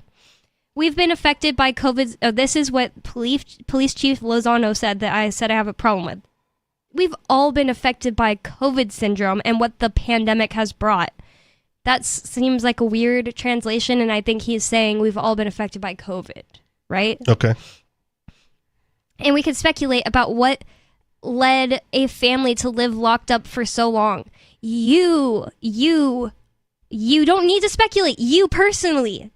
If you were a cop back then, I guess maybe he just joined the force. No, not if he's the chief of police. Oh, yeah, that's a good point. Yeah. So you personally are the reason. What led to a family to live locked up for so long? Fear-mongering. The people that told them you need to be careful to not get sick, which is directly what the mom said to him. Yeah, I'm with you on that part. Mm-hmm. Right? Like the government has direct responsibility for altering the mindset of these people. Right, they filled so many people's minds with fear and propaganda and how bad the pandemic was going to be, and if you walked out your door that you're going to die, right? That it's not unreasonable then, right, to stay like locked up and isolated as best you can, so as not to face it. Right, it never really went away. It just got it got less effective in transmittal. Yeah, if you are on the internet afterwards, after all that crazy stuff happened, and technically the things are gone, the regulations are gone, the mandates is what I meant to say are gone, you could be completely, it wouldn't be that much of a stretch for you to believe you're still in danger, because there are sections of like Twitter that still believe we're in like grave danger and that people going outside are putting us all in danger and stuff. Well, I mean, people still test positive for COVID. Yeah, but it's infrequent. There's that, but is the person getting COVID necessarily like worth all of this? I don't think so. No, never was, right? But for a while there was the fear mongering. So yeah, if you put that much fear into somebody and they go like, well, for the safety of my children, I'm not going to let them out into the dirty world where they're going to get sick and any sort of disease or whatever is coming out next. It seems to me like these parents are like mentally ill, and instead of getting any kind of help and keeping this family intact, which would almost certainly be the best thing for the parent or for the entire family, and it's like I'm not God, I don't know that, but as far as like statistics, intact families. And getting these people help from not being crazy is going to be a better outcome than parents in jail, kids probably separated and in some foster parent situation. Yep. And these people are being punished for the psychosis brought onto them by the government. That's the sickest part. Yep, I'll agree with you on that. And the thing is, I definitely think what they did was wrong. So if it sounded like I was trying to make it not seem like it wasn't wrong, I wasn't. It was wrong. The thing that really interested me about that story was the fact that, wow, there are really people out there willing to do crazy stuff like that just because the government told them to, just because they're still being propagandized. You can still see people driving with masks on. Yep, I still see masks a lot, especially in Massachusetts. We do have a caller on the line, so unscreened caller, you're on Free Talk Live. Hey, thanks for taking my call. I was just saying, you got it right there. It's mental illness. And I think it's a larger problem all throughout the world. I mean, it's just part of our. I think it's just part of human nature. Can you start over? I missed the first part of what you said. It seemed like maybe you were far away from your phone, so I had to turn you up. Oh, sorry. I was going to say mental illness. I think Okay. that you got it right there. Is what I was trying to say. I don't know how it came out. Yeah. So you think these people were probably mentally ill and needed help? Well, I think everybody is to a certain degree. I think it's part of human nature, I mean, like there's certain things like people go off and they don't realize that what they're doing is it's not normal sometimes. And I think that people, they just have to learn, like they have to learn to be part of a society. Yeah. Normal is an aggregated baseline. I mean, I think it just comes from like that hunter-gatherer part of the brain or something. I don't know. It's just people...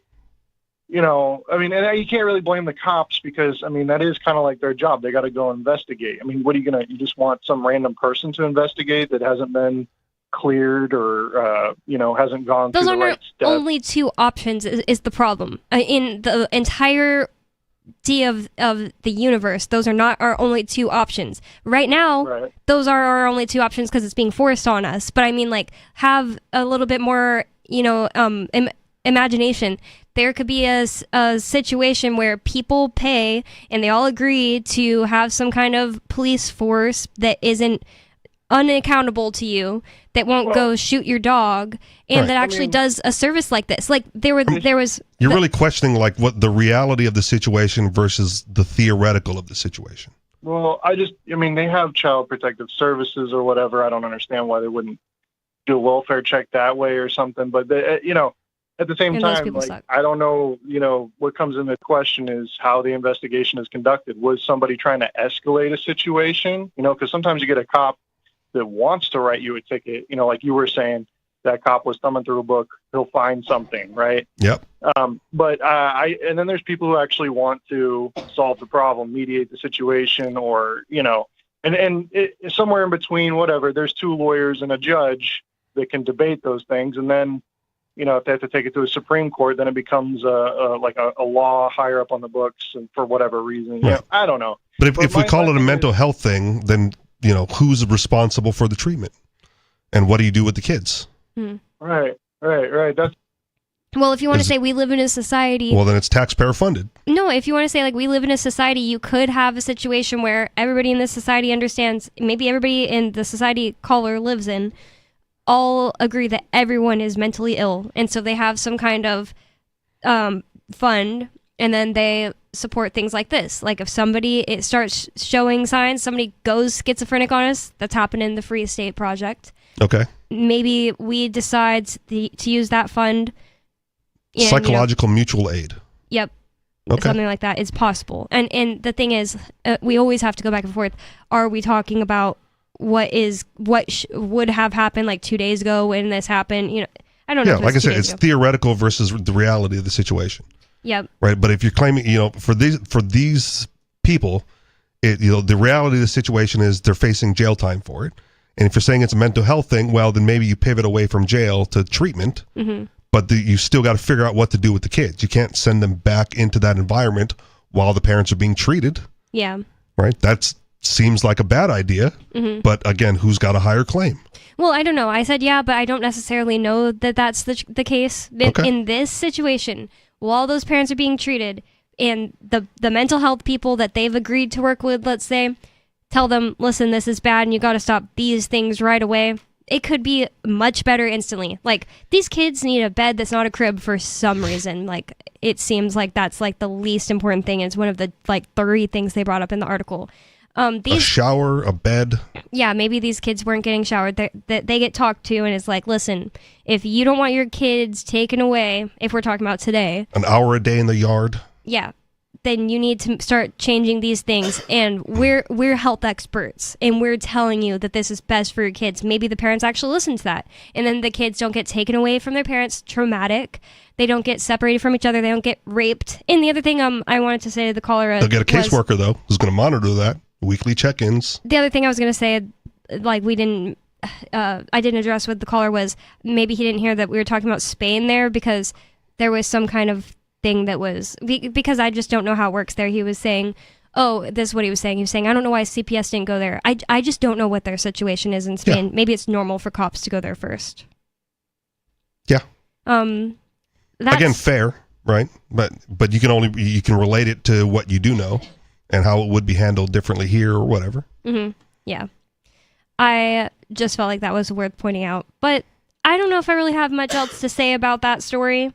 You had brought in a lot of different stories, Richie Rich. Oh, yeah. But honestly, I don't remember which one was the one that I was like, oh, that one's really interesting. So just choose whichever one you want to talk about. All right, we'll do the dogs. You like dogs? I like dogs. Dags? You like dags? I like dogs. Dags? Is that a Boston accent? It's a movie quote. Oh. If you know what movie that's from, call in and educate Bonnie. Half of pet dags in Berlin kept illegally as owners boycott registration rules. That's awesome. Microchip implants with data have been required since 2022, but the policy is unpopular because of expense and nuisance. Half of the pet dogs in Berlin are being kept illegally owned to a suspected boycott of unpopular registration rules rolled out after a surge in ownership during the pandemic, figures have shown. Listen, I don't have a belief like this, but if I believed that those chips were dangerous to the health of my dog, I would not put it in him. Yeah. So those people suck. Well, they didn't say it was a health problem. They said expense and nuisance. Yeah, but I'm just saying that's another reason that somebody might not want to put it in. And it's like, if it's expense, but it is definitely the best thing for your dog, then that's kind of silly. Like, you shouldn't own a dog. But when it's expense and it's just this thing that the government wants you to have, that I don't see why it's the definite best thing for your dog. And especially not if it was something that is actually going to harm them. The thing is, I've just never really looked into it. Why does the government need to know who has dogs? Why do they do it in Keene, New Hampshire? It makes no sense. Even worse. Yeah, even worse. Like, who cares? Oh, you found the lost dog on the street. Well, if you're a pet owner, right, and you care about your pet and you want your pet returned, there's a natural incentive to tag it and monitor it however you choose to do it best. Yeah. So that if it gets lost, it gets returned. Mm-hmm. Right? And you do that with vets, by the way, not the government. Fine. Mm-hmm. But to then go the government needs to know that Bonnie has a dog is ridiculous. They call it a license in New Hampshire. Oh, so you got to get permission to have exactly. a pet. That's what's crazy. Yeah. They've sent me mail twice and I've just ignored it. Yeah, no, screw off. Dogs have long been taxed in the German capital primarily for sanitation costs. However, a policy introduced in 2022 requiring every owner to also register their pooch with data from an implanted microchip, mandatory from the age of 3 months, prompted a backlash over the additional expense and nuisance. Official figures cited by local media on Tuesday show that Berlin's 17 district tax offices had records for 131,258 dogs by the end of last year, accounting for revenue of 12.7 million euros I'm not going to do they got the 10.8 million pounds, but I don't know what that is in dollars. Yeah. The Daily BZ reported, however, more than 3 years after the requirement was introduced, Berlin has just 66,221 canines recorded on the official Hundesregister, dog registry, about half the number subject to attacks. A Berlin city government spokesperson could not immediately confirm the figure, but cited media reports that attributed the meager registration rate to ignorance of the policy, data protection concerns, and a certain reticence about the additional costs. The register was designed to help identify runaway dogs, ensure animal welfare, and trace canine responsible for aggressive behavior. Man, I wish I could find out if the worst dogs in my neighborhood were licensed. And then from then, if they actually tried to take me to court over having Coconut unlicensed, I can point out these licenses don't help. Because I just have to assume that if most people in Keene do register their dogs, I don't know if they do. Okay, yeah. I don't know. Let's just say I find out that those dogs are licensed, then I could use that, I think. I could point out that doesn't help make dogs have any better lives. There are these dogs that just mostly live on a porch, hardly get walked, bark at everybody that goes by, and they're insane. They've bit their neighbor. Yeah, I'm going to say the same with driver's licenses, right? Most accidents are caused by licensed drivers. Right? Interesting. Say that with confidence. Mm-hmm. But again, they help identify runaway dogs, ensure animal welfare, and trace canines responsible for aggressive behavior. So, again, the first part of that is there's already incentive for the owners, right? You don't need a government registry because people want their pets back, and they will figure out a way, right, either with the collar or the tag or the microchip or whatever technology allows for now to get the pets back. And responsible for aggressive behavior, okay.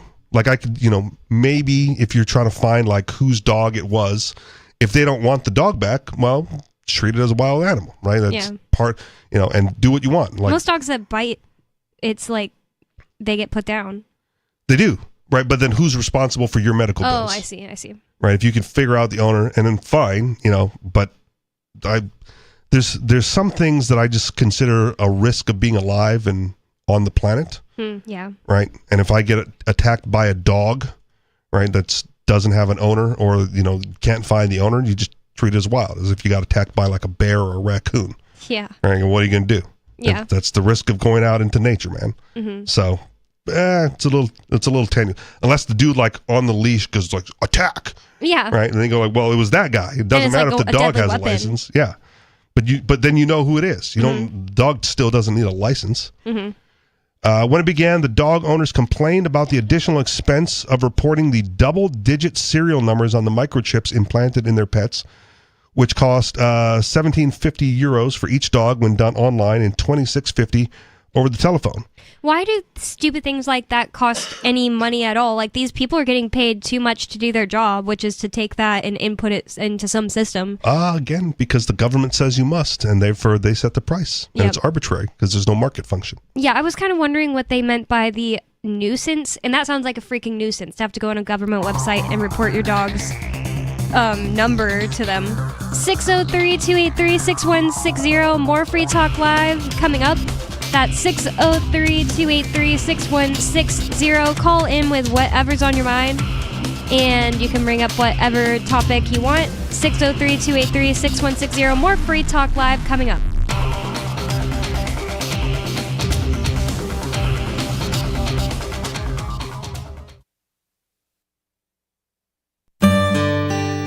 This is novelist Tom Robbins. When my mother was diagnosed with glaucoma, her conservative Virginia physician told her there was only one treatment that might ease her pain and save her eyesight. That treatment was medical marijuana, which he could not prescribe. I offered to get her some and teach her how to use it effectively, but my father objected because marijuana was against the law. So my mother, who loved to read and walk in nature, was condemned to grow cruelly, unnecessarily blind. Tragedies like this happen all the time, but they don't have to keep happening. To learn more about medical marijuana, call the Marijuana Policy Project at 1-877-JOIN-MPP or visit them on the web at mpp.org.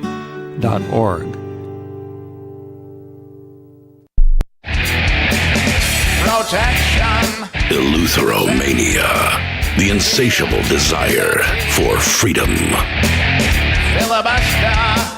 Police state.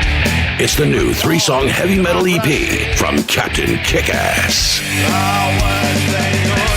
Available now on your favorite music app or get it directly from CaptainKickass.com.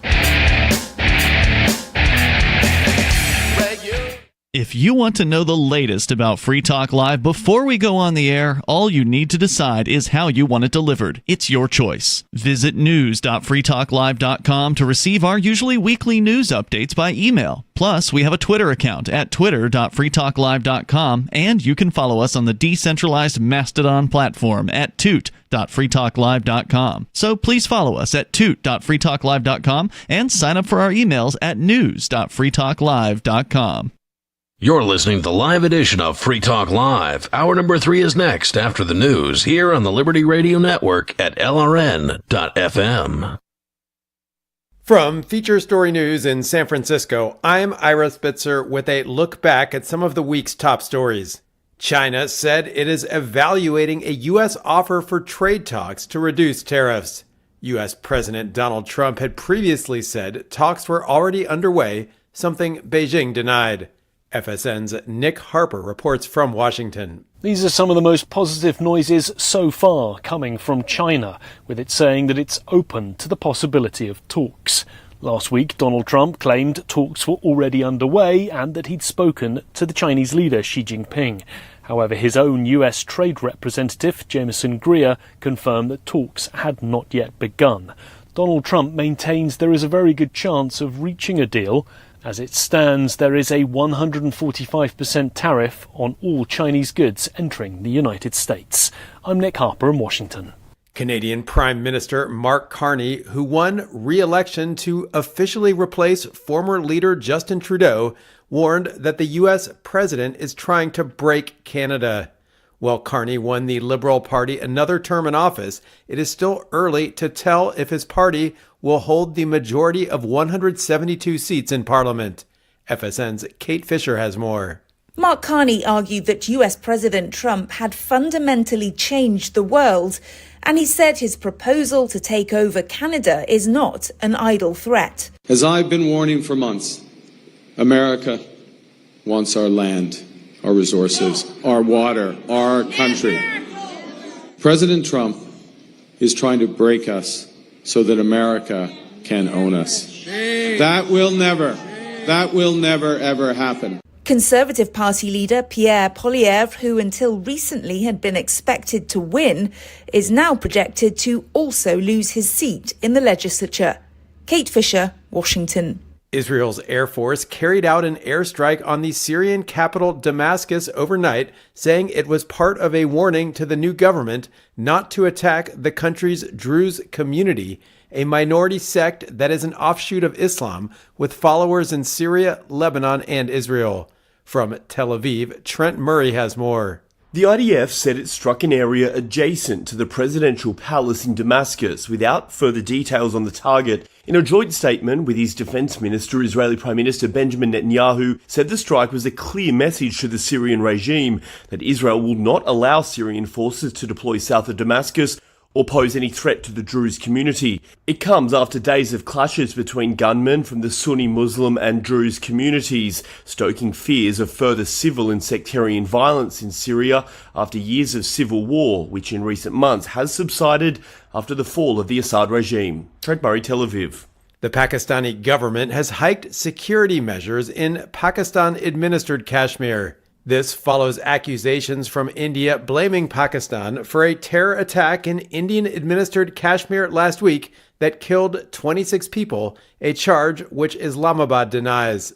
FSN's Hira Mustafa reports from Islamabad. Pakistani authorities have restricted tourist access to sensitive areas and popular destinations in the Kashmir region. The government has also mandated a 10-day closure for all religious seminaries in the area. Pakistan has already announced a daily closure of airspaces over its two largest cities, Karachi and Lahore, for 8 hours each day throughout May. The United States is encouraging both Islamabad and New Delhi to dial back tensions and try to resolve the standoff through diplomacy. Hira Mustafa, Islamabad. The U.S. and Ukraine signed a long-awaited minerals deal giving Washington access to Kyiv's rare earth minerals. Under the U.S.-Ukraine Reconstruction Investment Fund, Kyiv will retain full control over its natural resources. The U.S. economy shrank in the first 3 months of the year, fueling fears of a looming recession amid an ongoing trade war. FSN's Mitch McCann reports. Gross domestic product, which measures the monetary value of goods and services produced during a certain time period, decreased in the United States during the first 3 months of the year by 0.3%, according to a report from the U.S. Commerce Department.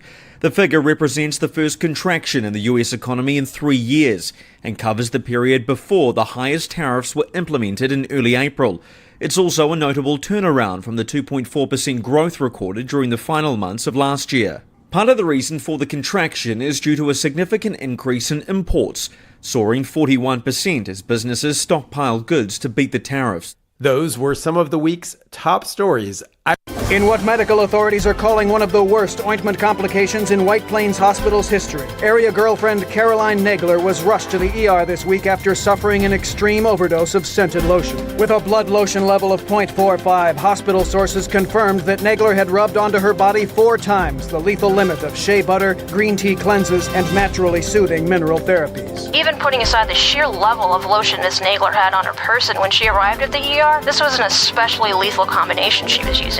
She was mixing scented moisturizers, age-defying serums, and even some harder stuff like jojoba and essential fruit extracts. Frankly, she's lucky to be alive. In other news, Beijing's air solidifies. A Delta Airlines counteragent assures a man he will never see his family again. And a mannequin must think he's some pretty hot shit. They say if you love something, let it go. But how could we possibly leave you behind after being blessed with a relationship as unique and complex as this one? For more, keep checking theonion.com.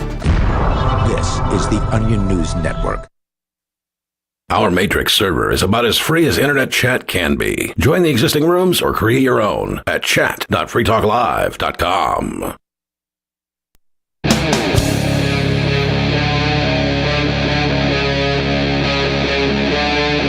Free Talk Live.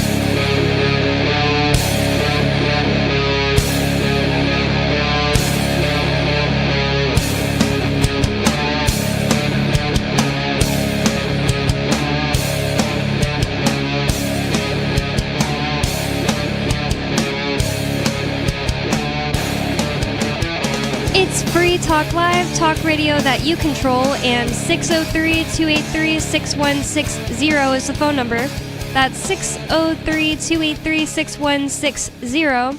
And some of you have wanted to support Free Talk Live's mission on a monthly basis, but don't want to support Patreon. Now we have an alternative that also helps our premier streaming platform, Odyssey.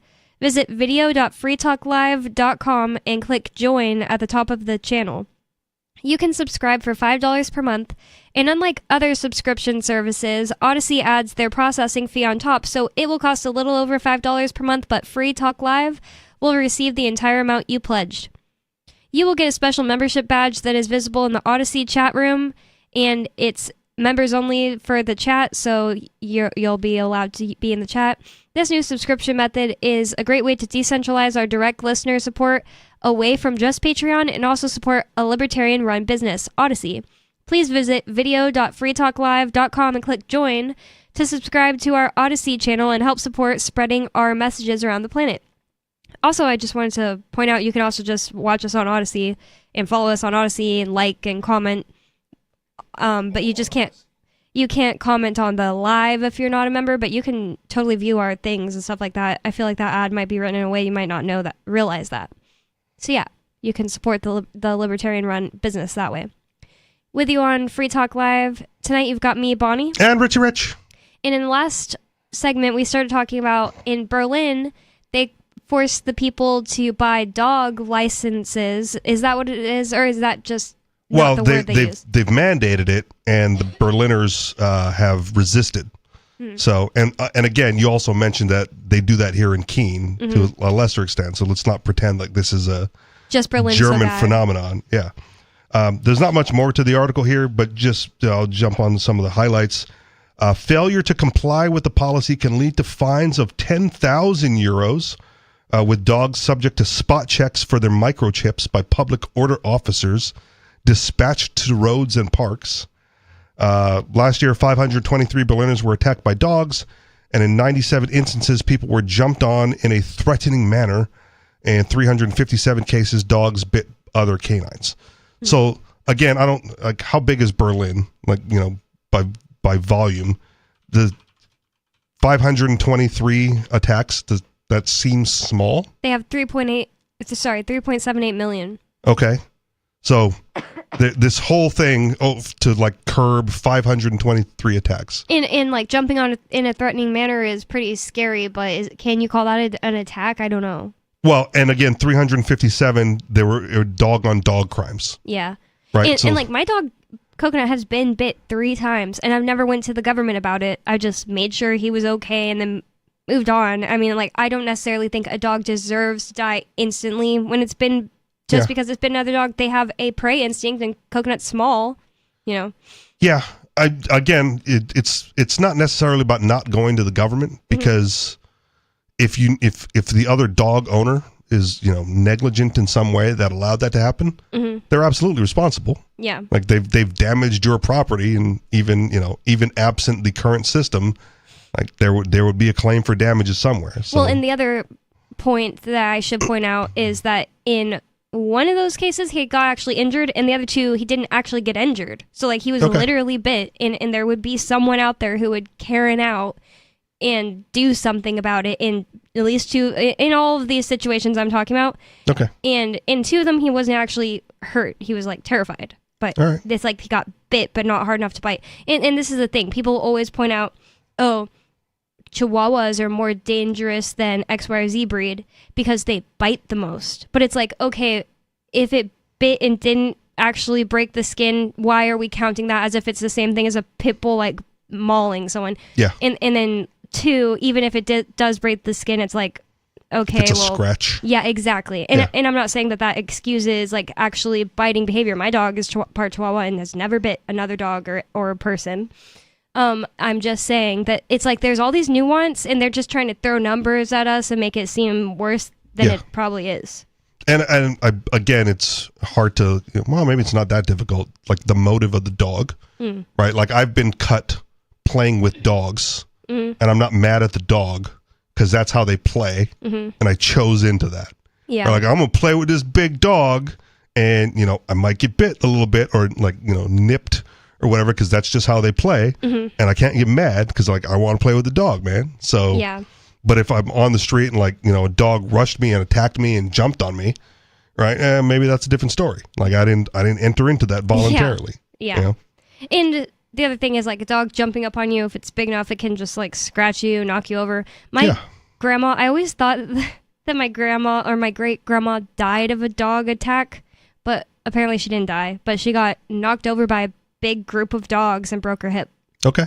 And someone should be responsible for that, unless it was a wild pack of dogs, in which case, again, life happens. Yeah, I don't know, because my mom told me that story. I wasn't alive. Okay.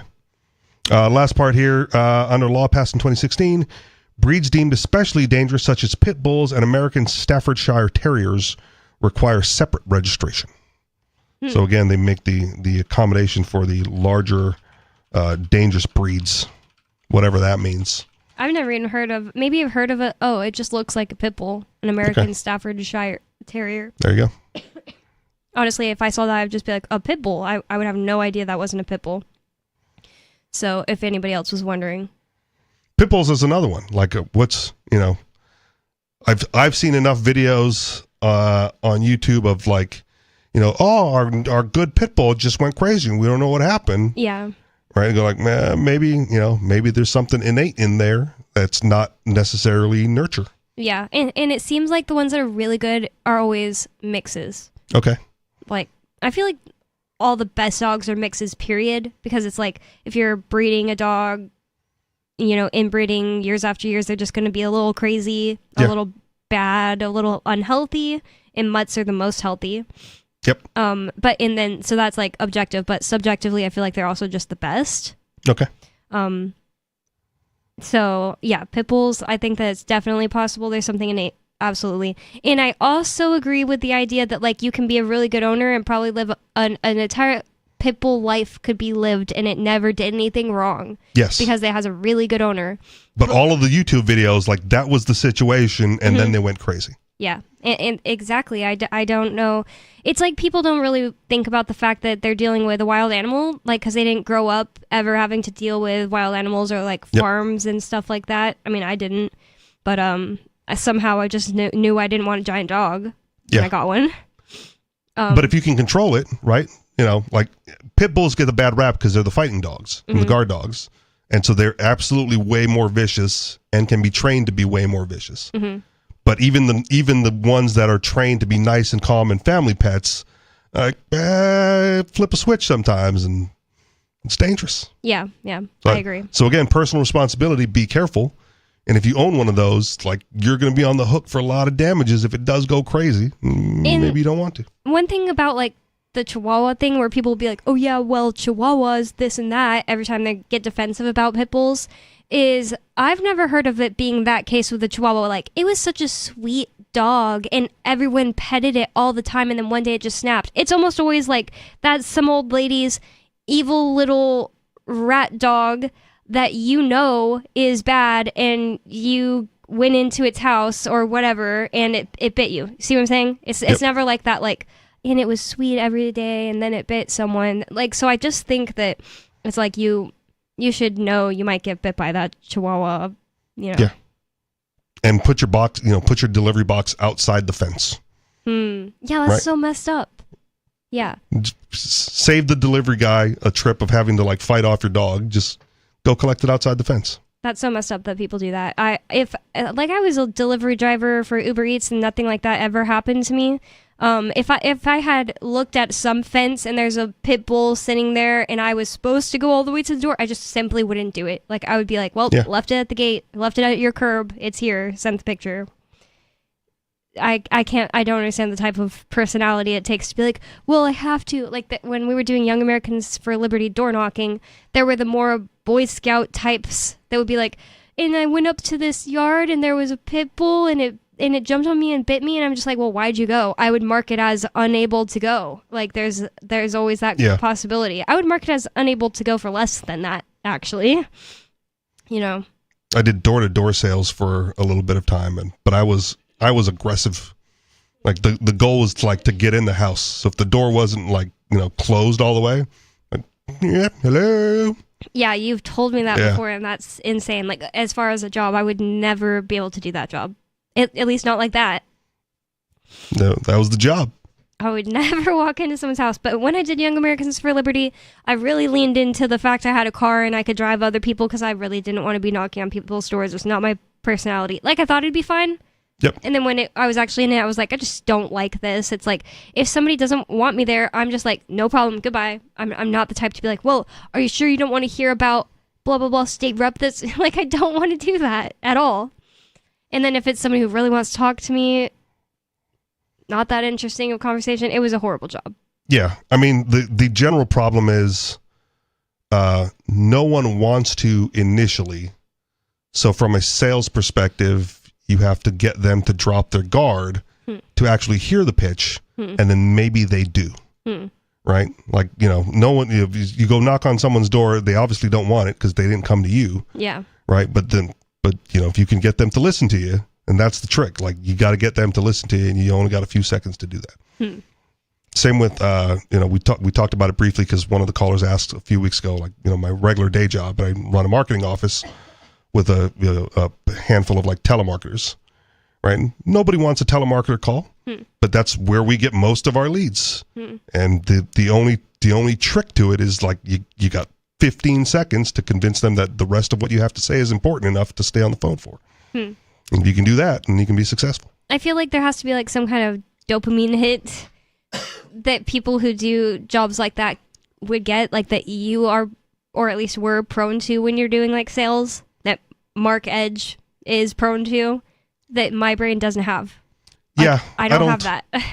I mean, the thrill of victory is always fun, but it's a numbers game, and so it's mostly failure, so you don't get it a lot. There's an episode of King of the Hill, or you know who Boomhauer is? Yes. And if for the listeners that don't know who Boomhauer is, he's the one that goes like, "Wow, man, yeah, talking about dangle, blah, blah, blah, blah," and you can't understand him really. The mumbler. And he always has like hot girls, and he's the only bachelor, and he like dresses more snazzy, I guess.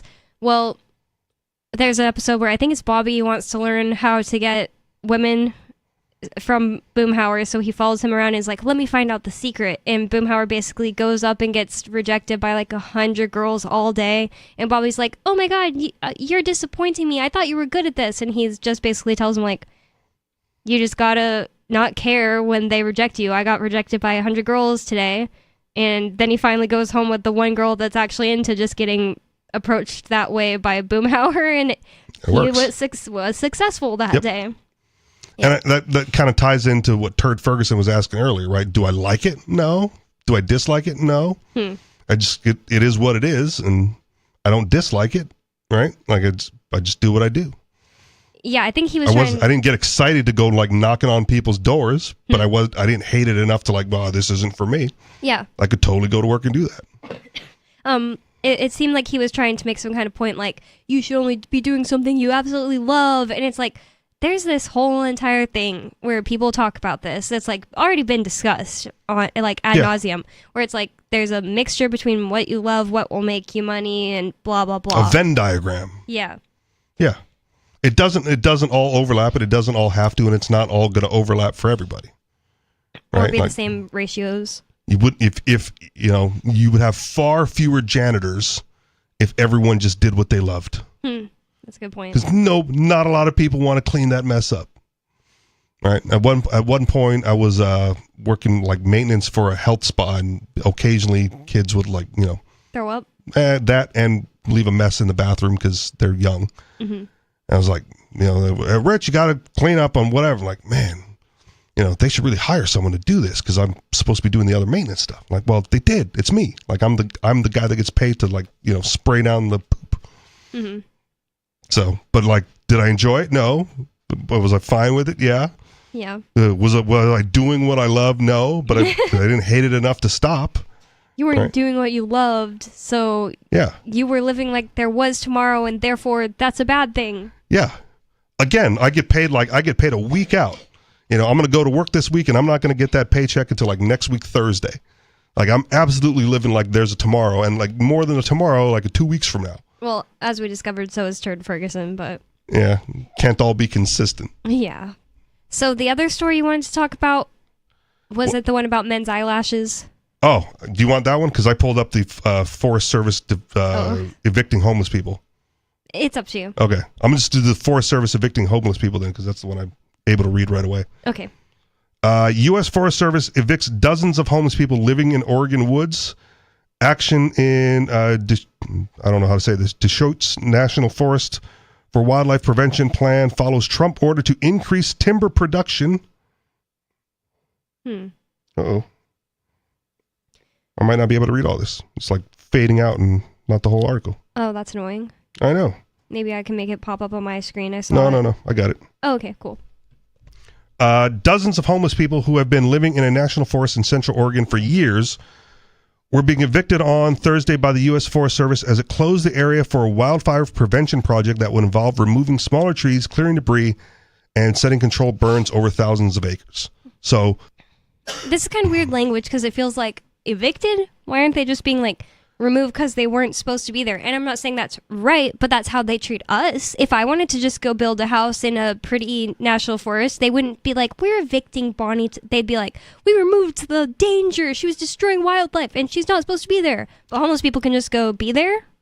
Well, I mean, until now. Well, until now. But the bigger thing is, this also shows that you can't even escape into the woods and get away from the government. Yeah, people like to say that. Right. Like, just go off into the woods and they'll leave you alone. You don't have to have a house. You don't have to live in the city. You don't have to pay. Well, no, because you try this, They go like, well, we claim the woods as ours, and now you got to go. You're still not allowed. Yeah. You can't exist in nature without being subject to the state. Yep. That's a good point. And I would prefer homeless people to be off in the woods doing something to sustain themselves in some woods than to have them on, the sidewalks in a place where I live, to be honest. So it's like they're probably bothering people less. Like, I've actually seen cops going into the woods in Keene multiple times, and my only thought is, like, I don't think there's a dead body they're searching for. I'm pretty sure they're looking for homeless people to remove. And it's like, vagrants. Why are you doing that? Like, just drunkards. Let them be in the woods and not be in the streets, because it's so much more of a hazard and a annoyance with them in the downtown. No, but if they start to build in the woods, they're going to be organized. And then they might not be building up to code. Yeah. The project has been on the books for years, and the decision to remove the encampment in the National Forest comes 2 months after the Trump administration issued an executive order directing federal agencies to increase timber production and forest management projects aimed at reducing wildfire risks. It was not immediately clear if the evictions were a result of the order, but homeless advocates seized on the timing on Thursday as U.S. Forest Service officers blocked the access road. The fact that they're doing this with such vigor shortly after they announced that the forest would be open up for logging, I don't think is a coincidence, said Jesse Rabinowitz, a spokesperson for the National Homeless Law Center.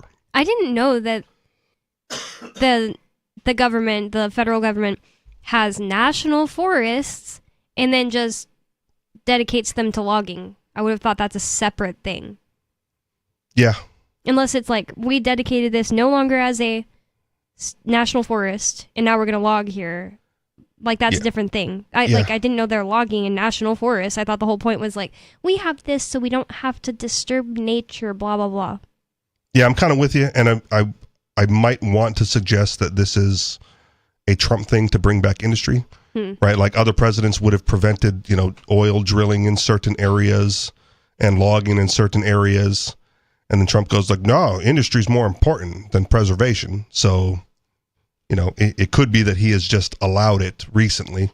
I feel like that'd be, like, I'm just saying, not that I think this is wrong. I'm just saying I can't believe that isn't like big news if Trump just allowed something that wasn't allowed previously in national forests. But okay, or who gets the contract, right? Like what logging companies get the contract for the national forests, as opposed to forest logging on their own private lands, which they do tree rotation, all that other fun stuff. The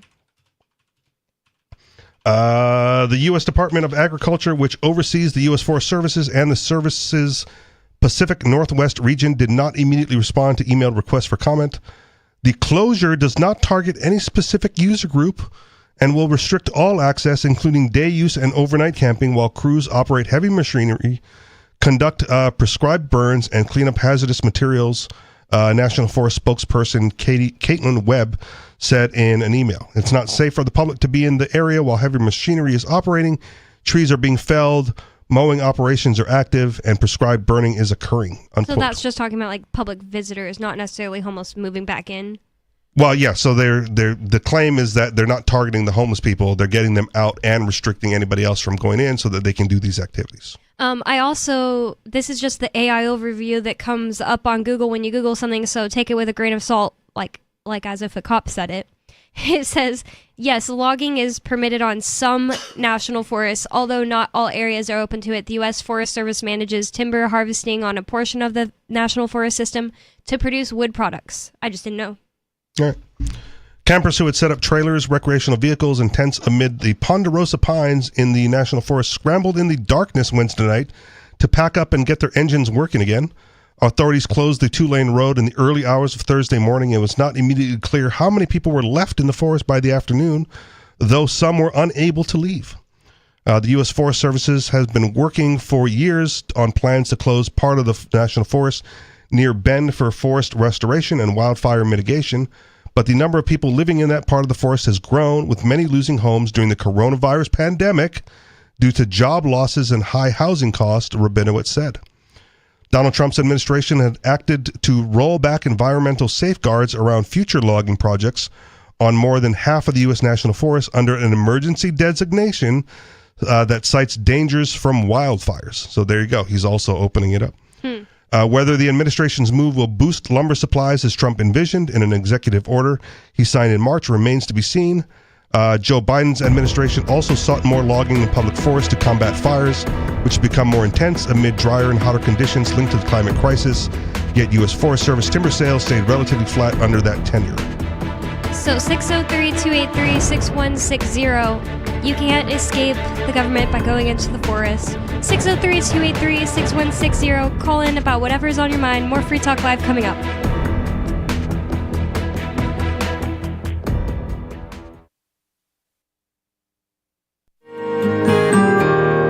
So the protection of life, liberty, and property is what the Free State Project is all about. But it's an effort to move 20,000 people who understand. It's about demonstrating to the entire country that, yeah, we can have a free market, a truly free market. Making it just a freer, great place to live. It's the world's largest voluntarist libertarian community, and it's only getting bigger. That's amazing, to be able to move to a place where other people passionately believe in being free and independent. What the Free State Project is managing to do, though, is to put their money where their mouth is. It's physically getting up across the country and saying, let's go someplace and let's demonstrate the power of these ideas. There's a lot of kind of philosophy that surrounds liberty. There's a lot of thinking about it and talking about it. But here in New Hampshire, people are doing it. 101 Reasons Liberty Lives in New Hampshire, a documentary by Free State Project Early Movers. Watch it free at 101reasonsfilm.com. 101reasonsfilm.com. From Feature Story News in San Francisco, I'm Ira Spitzer with a look back at some of the week's top stories. China said it is evaluating a U.S. offer for trade talks to reduce tariffs. U.S. President Donald Trump had previously said talks were already underway, something Beijing denied. FSN's Nick Harper reports from Washington. These are some of the most positive noises so far coming from China, with it saying that it's open to the possibility of talks. Last week, Donald Trump claimed talks were already underway and that he'd spoken to the Chinese leader Xi Jinping. However, his own US trade representative, Jameson Greer, confirmed that talks had not yet begun. Donald Trump maintains there is a very good chance of reaching a deal. As it stands, there is a 145% tariff on all Chinese goods entering the United States. Canadian Prime Minister Mark Carney, who won re-election to officially replace former leader Justin Trudeau, warned that the U.S. president is trying to break Canada. While Carney won the Liberal Party another term in office, it is still early to tell if his party will hold the majority of 172 seats in Parliament. FSN's Kate Fisher has more. Mark Carney argued that US President Trump had fundamentally changed the world, and he said his proposal to take over Canada is not an idle threat. As I've been warning for months, America wants our land, our resources, our water, our country. President Trump is trying to break us so that America can own us. That will never, ever happen. Conservative Party leader Pierre Poilievre, who until recently had been expected to win, is now projected to also lose his seat in the legislature. Israel's Air Force carried out an airstrike on the Syrian capital Damascus overnight, saying it was part of a warning to the new government not to attack the country's Druze community, a minority sect that is an offshoot of Islam with followers in Syria, Lebanon, and Israel. From Tel Aviv, Trent Murray has more. The IDF said it struck an area adjacent to the presidential palace in Damascus without further details on the target. In a joint statement with his defense minister, Israeli Prime Minister Benjamin Netanyahu said the strike was a clear message to the Syrian regime that Israel will not allow Syrian forces to deploy south of Damascus or pose any threat to the Druze community. It comes after days of clashes between gunmen from the Sunni Muslim and Druze communities, stoking fears of further civil and sectarian violence in Syria after years of civil war, which in recent months has subsided after the fall of the Assad regime. Trent Murray, Tel Aviv. From Bureaus Worldwide, this is FSN. You can stick it to the man and big tech. Join our FTL social mastodon at social.freetalklive.com.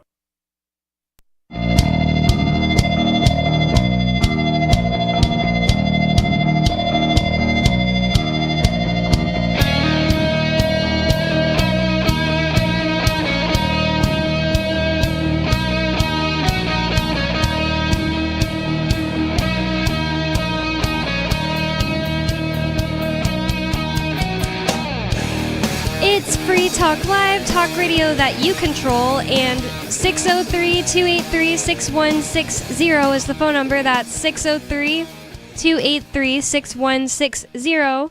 You can call in with whatever's on your mind because it's Free Talk Live, and that's the point. And with you on Free Talk Live tonight, you've got me, Bonnie. And Richie Rich. And we do have a caller on the line already, so let's just go to the phones. David in New Mexico, you're on Free Talk Live. What's on your mind? Turn your head and cough, Richie. Yeah, both Bonnie and I are a little under the weather tonight. But Yeah. we're powering through it, buddy. What do you mean tonight? You do that every night. Not as frequently and not for the same reasons. Oh, well, what you got going on, man? I believe it's just a cold and flu type of thing. Yeah, I know Mucus in multiple my people that chest. are kind of sick like this. There is like insane amounts of pollen, so I was really hoping it was just allergies. But sometimes I think like an allergy thing can just turn into a cold or flu or whatever. Yeah, whatever. Yeah, I don't know. I don't think mine started with an allergy. Mine started with like a sore throat and then progressed. Mine didn't start with a sore throat. It was literally just a cough for like 2 days. I was like, I've never had just a cough. This isn't good radio. I don't know why we're talking about this, David. Because he watches the video and Yeah. sees me like not cough into the microphone. I was doing it a lot too, but it's funnier to say it too. Practicing for going for your physical. Nope. Nope. Just being polite and pressing the cough button when I have to do it. You catch it on camera, but the radio listeners don't know what's happening. I did do a couple sniffles. I also did a couple still hear it. sniffles while I was talking, and I was like, oops, I forgot. Well, it shouldn't be as noticeable or the cough button is broken because I hear the click. Yeah, it'd be way worse if he was coughing well, directly into okay. the mic. It'd be loud. The other mics are picking it up then. Okay. Yeah, and that's like so much softer than it would be if he was coughing into the mic. So Well, I apologize to the listeners then for having to hear me cough tonight. Yeah. So, well, on a science level, if it's cold and flu stuff now, would you got bronchitis on a chronic basis for going back, weeks and months? Me? No, I just started with a sore throat on Monday. Oh no, well, because you've always done the coughing thing, so I was wondering if you had Yeah. bronchitis or something. No, not that I'm aware of. I don't go to the doctor. I kind of want to attribute it to long COVID, but I'm not diagnosed with that either. Like I've never not had a cough since I've had COVID. I never even noticed like that you cough more than the average person. So And I might not, but I cough at work and I turn my head and cough there too. could be because I have a dad who has coughed my whole entire life, and we always talk about how much he coughs. Yeah. Maybe it just seems so normal to me. But I'm not a smoker. The cough now is more in my chest. The normal cough is not, just comes up. Right on. So that's the suggestion. Was it last week that I shoot myself in the head like Giffrey or whoever it was? That wasn't very nice, Richie. Okay. Oh, I didn't know you said that. Yeah, he did. He suggested I kill myself. That's what she did. I Giffrey thought that by- she was in a car accident and she had like 3 days to live. Oh no, it was more of a joke because I said 2 shots to the back of the head. Oh. Like that's obviously not a suicide. Yeah. Right, but they've determined it to be a suicide, but that's not what happened. Oh, I get it. I get it now. You didn't want me to kill myself. You wanted somebody else to kill me and suicide me. Okay. Oh, that's what it was? That's not nice either. Again, okay. I'm not going to apologize. But So you meant it. Of course I meant it. But I also said it like in jest because you can't kill yourself with 2 shots to the back of the head, David. That's not how that I'm works. calling to get this all straightened out. I mean, because otherwise, if I don't get it straightened out, I might make some suggestions to you. Like you could do the same thing right there on camera, Yeah, I could. live on air. Yeah, you're right. I absolutely could, and I'm not going to. Thank you. But I wouldn't cry if you did. You think I like you in some like lower level in the recesses of my subconscious, and I just don't, and I never will. And if we found out one day that something bad happened to David and we no longer got his calls, I'd be like, thank you for not bringing the calls. Well, there you go. So, and that one is heartfelt, right? Yes. Right. Okay. So it'd be hard. So if I kill myself or somebody else kills me or I get hit by a bus like Virginia Giffrey or whatever, that will make you, or you. I would get tingles in the loins. Will that affect you? Would it affect you whether or not Yes. Richie is happy or not if all that happened to you, David? It wouldn't affect you. It's just like kind of a thing you shouldn't be spending your energy on. Well, I don't know. When somebody says on national radio that David should kill himself, I think it's worth replying to. I don't think it's fair to say that he said that because it's not possible. It's literally not possible to kill yourself that way, and it's a meme. Like, I've seen that as a meme where people say, like, oh, this person is a whistleblower. Next thing we know, they're going to have killed themselves with 2 shots to the back of the head because it's impossible. It's a point. That's the point. Right, that may be the point, but the fact that Richie wants me dead is still factual on his part. I think he just now said he wouldn't be sad. Not wants you dead. Yeah. Just that if it happened, I would be joyful. Like, Yeah. Okay. So that's kind of sociopathic or psychopathic or something like that. That's fine. So that's good. Yeah, that's good. That's fine. I think that, I forget what the baseline was. It's a moderate form of sociopathy. I think it's like oppositional defiance disorder. And I fit all the baselines there. So I'm like, whatever. That's supposed to be sociopathy? It's a lower level. How could that be related? Or maybe it's something else and I'm getting confused. I don't know. I just am wondering, but I could see Oh, it. I know what it is. Sorry, you're right. I am getting confused. That's not it. It's dissocial personality disorder. It's a mild form of sociopathy. And Just like not being super interested in socializing. Yeah, I don't remember all the criteria, but I did read it and I go like, that kind of describes me. Yeah. So does that answer your question? How it can be related, Bonnie? Well, David, you live out in the middle of the woods and only talk to chipmunks, so maybe you have the antisocial disease, and you keep making excuses not to move to New Hampshire. Well, I mean, people want me dead there. Why would I move to New Hampshire? Oh, you've got your new excuse now. You're never going to do it. Well, you don't want me there either, so, why be worried about it? I never said that I don't want you there. In fact, there was like an episode with me and Colin on, and we were like, we think you would fit right in with people like talking around fires and stuff. I don't want you to live at my house. I don't. Well, I don't want to live in anybody's house. I didn't think you would. Problem solved. And again, just to clarify, it's not like want you dead. It's that would be joyful if I found out the news that you were. I don't desire it, but it would make me happy. Oh, okay. Well, that's rather, once again, back to pathological or sociological or something like whatever the word is. Is it? Yeah. Because if you just feel that way about 1 or 2 people, I don't know if you could say that. But if you feel that way about like everyone or a lot of people. Let's explore that. Do you, Richie? Do you feel that way about more than one person? Yes. Like a lot? Name them. More than 10? Politicians. Members of the state. The enforcement arm of the police departments. And it's unfortunate, but I think most psychologists wouldn't care that is totally justified. They would just be like, yep, you're a psychopath because you feel that way. Those police officers have families. And then, yeah, but they're parasites on productive society.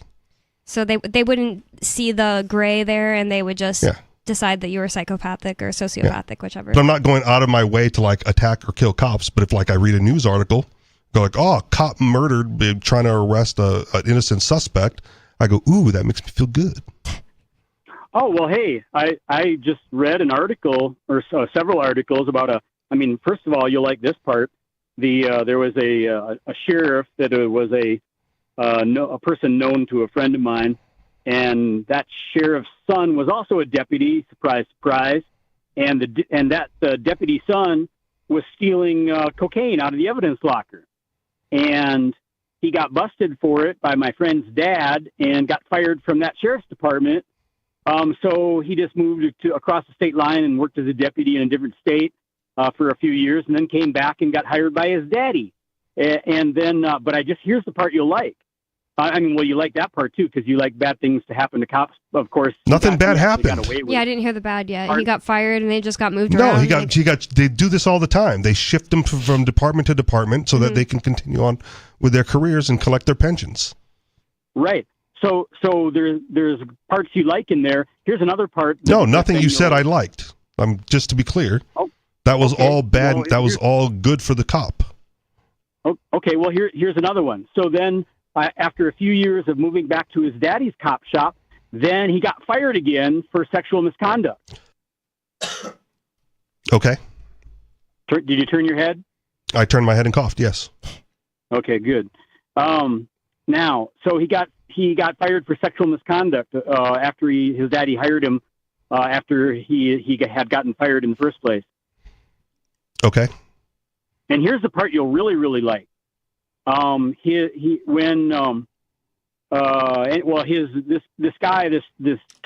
deputy we're talking about, his 22-year-old son died just a couple of years ago. So there's some payback for you. So was it the same son that was stealing the cocaine? No. It was the son of the cocaine stealer and the sexual misconductor. The grandson of a cop and the son. Well, okay. Yeah. Did he have any associations aside from being a cop's son? Well, who cares? He was the son of the cop, so he should die. No, I never said that. I don't feel that way. Like there is a family with the cops as a dad up the street, and sometimes I get just like, ew, when I see the little boys playing in their yard, and then I have to remind myself it's not their fault. Yeah, not to feel hate towards the little kids. But if he starts defending it, when he gets old enough, yeah. Well, this one is 22, right? Oh, that guy. If he starts defending his dad and like, oh yeah, you gotta be a law-abiding citizen, listen to my daddy, do what he says because he's the law. Right. Well, then, yeah, like no big loss. Okay. Well, I don't know what this kid's position was on. Well, 22-year-old's not a kid. Pardon? Well, 22-year-old's not a kid. You're just saying that because you're only 12 and you think that 22-year-olds are like old. I think anyone that thinks 22-year-olds are kids should get their head checked. Oh, dude, there's half the 22-year-olds out there are kids. Yeah, when you're old and everyone is just younger than you, everyone is a 3-year-old. That's the dumbest way to look at life. Oh, you're That's why 12. no one likes boomers. No, you're 12, Bonnie. You're not 3. I'll go one further while we're talking about it. Like Ernie Hancock has a quote, or paraphrase as best I can. He says, "There are those that want to be left alone, and there are those that won't leave them alone." Right? And if you're one of those that won't leave me alone, well, then yeah, like you're in that category. Yeah, like Karens. I wouldn't be sad if someone who is like a professional Karen got something happened to them. Maybe became a danger, but not to others.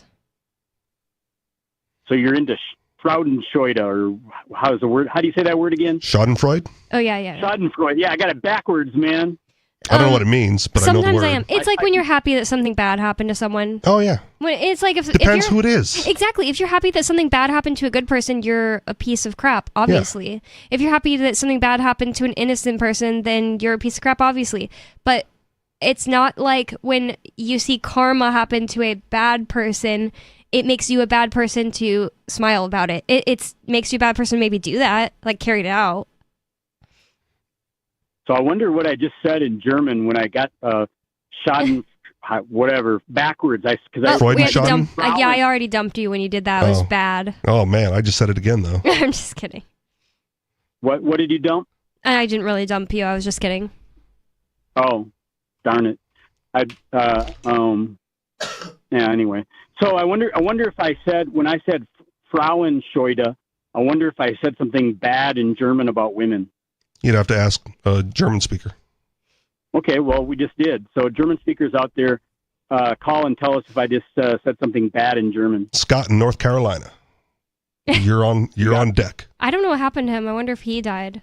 Maybe. Yeah. Or if he was like German? Yeah. Did he? Yeah. Maybe he was He was from Germany. Oh, I kind of remember that now. Yeah. Maybe I might have the name wrong, but who I'm thinking of. Yeah, it was Scott the Bigot? No, not Scott the Bigot. Oh, different guy. The younger guy who was like, I have something to say and it's about economics and your opinion on economics is wrong because I lived in Germany for 3 years. Yes, I don't think he was a young guy though. He was old. I imagined him young and I could have made that up. Yeah. No, I think he was like in his 60s. I guess that's totally possible. I don't know why I just said that when I just imagined from his voice because it was kind of like the way I just made it. Yes. Sounded kind of young. Or maybe he had the telomere therapy that he was always promoting. I didn't. Oh, is that making your telomeres longer or whatever to make you look younger? I didn't know he was promoting that. They talked about How would you do that? Maybe it I was don't know. you know that guy who takes the blood from his son and puts it in his arm and he wants to look young forever. Yeah. Maybe it's him. The weird billionaire dude or millionaire. What'd you call him, David? Dracula? No, there is I thought you had his real name. Brian. It's Brian something. And it's just not, the rest of the name isn't coming to me. Brian O'Brien. No, he wants to be young Forever forever. young. So he does all kinds of things. He does like fasting, and his idea is this slow burning candle metabolism idea where you actually want a low metabolism and it will burn out slower like a candle. That's a theory, and I think it's dumb. It's like, why would you want a low metabolism? It's like your body will downregulate certain things that you could be doing to live like a better life, and he actually shows off his low temperature. Like, okay, I don't know exactly what it is, but let's say normal is 98.6. 98.6. Okay. Let's say he's showing that he has like a 96 temperature and he's bragging about that. Okay. Well, that kind of fits with nature, though, because like tortoises were like 150, 200 years, and whales 200 years. Yeah. What about them? I think there's a species of tortoise that has no natural end of life. Galapagos. Is that what it is? Mm-hmm. Okay. Well, are you trying to say that those animals, what is the thing you're saying fits? Like that they Don't have roll low your temperature? eyes when I'm talking, Bonnie. Because they live in the ocean and they have a low temperature? I don't think that really proves anything about humans. You couldn't even say that if it was like cats or something. People would be like, that's not close enough to the human body. We can't use that. And you're going to use it about turtles. What's the average temperature of a dog? They only live like 17 years. It's not. They have to be much warmer. It's not that they're close enough to humans. It's that thing, whatever that is, that metabolism may not work on humans. It may only work on animals that are genetically engineered by nature, not by men. Then you agree that the Brian guy is doing something dumb. Well, we don't know. Well, I think it won't work for him. I think the metabolism thing won't work on humans. I think you can't. It's not nice to mess with Mother Nature or whatever. I hope he dies of natural causes so that we can actually see how long he'll live. Like, I don't want him getting hit by a bus or getting shot. I agree. Right? I want to see like what if happens. he's doing the experiment, like, for science. Is that a backhanded attack on me again there, Richie? No, you keep making it about you. Yeah, he does. You also, that guy Brian, he also created a cult called Don't Die, and he's just like, it's a cult. Yeah, all right, I'm cool with that. If you want, that's a voluntary agreement, man. If you want to join the cult, do it. Brian Johnson, I googled it. We need to, yeah. And if it works, right? If it has positive short-term health benefits and you can live forever, what's the problem? If it has negative short-term benefits, well, then it's just a religion. I think it is probably true though that the cells in your body, whatever, have so many generations, and the slower your metabolism is as an animal, a species, whatever, the slower you go through those generations. Which is kind of back to the telomere kind of thing. Here's the thing: if your metabolism is low, you're not going to be able to fight off certain things. So probably on average, you'll die faster. Well, that's also a fair assessment. And the thing about the temperature, tell that to the 200-year-old tortoises. They're not humans. It's just different, I think, because like they live in the ocean, mostly underwater. I looked it up, and their average temperature is for a sea turtle is the leatherback is 77 to 81 degrees Fahrenheit. This guy Brian Johnson is not there, Right, and again, which is why I want to see him live like a full natural life. Yeah, I do too. Because he's a human experiment, right? And if you're going to see it all the way to the end, he can't get hit by a bus, he can't get shot. He can't have anything unnatural happen to him to ruin the experiment. He actually avoids the sun, so he's kind of like a vampire. He takes his son's blood. Yeah, I told you, Dracula. Yeah, and he avoids the sun. But if it works, man. He didn't make himself look younger like was his like original goal. He just made himself look weirder. Okay. I mean, you don't have to look younger, but if you're going to live to be 150, and that's what it takes. Yeah, but his whole thing at the beginning, like when he first quote unquote came out, it was all about he wanted to look young, and he just looks like a little freaky. He looks like the same age he did before, not necessarily older, but just like a guy that got plastic surgery kind of look. Okay. That never makes you look younger. Mm-mm. Everyone that has plastic surgery, you just look old and weird. Yeah, especially when it's past a certain point. Right. Yeah. Do you have plastic surgery, David? Yeah, I have it as often as possible, like weekly. Botox?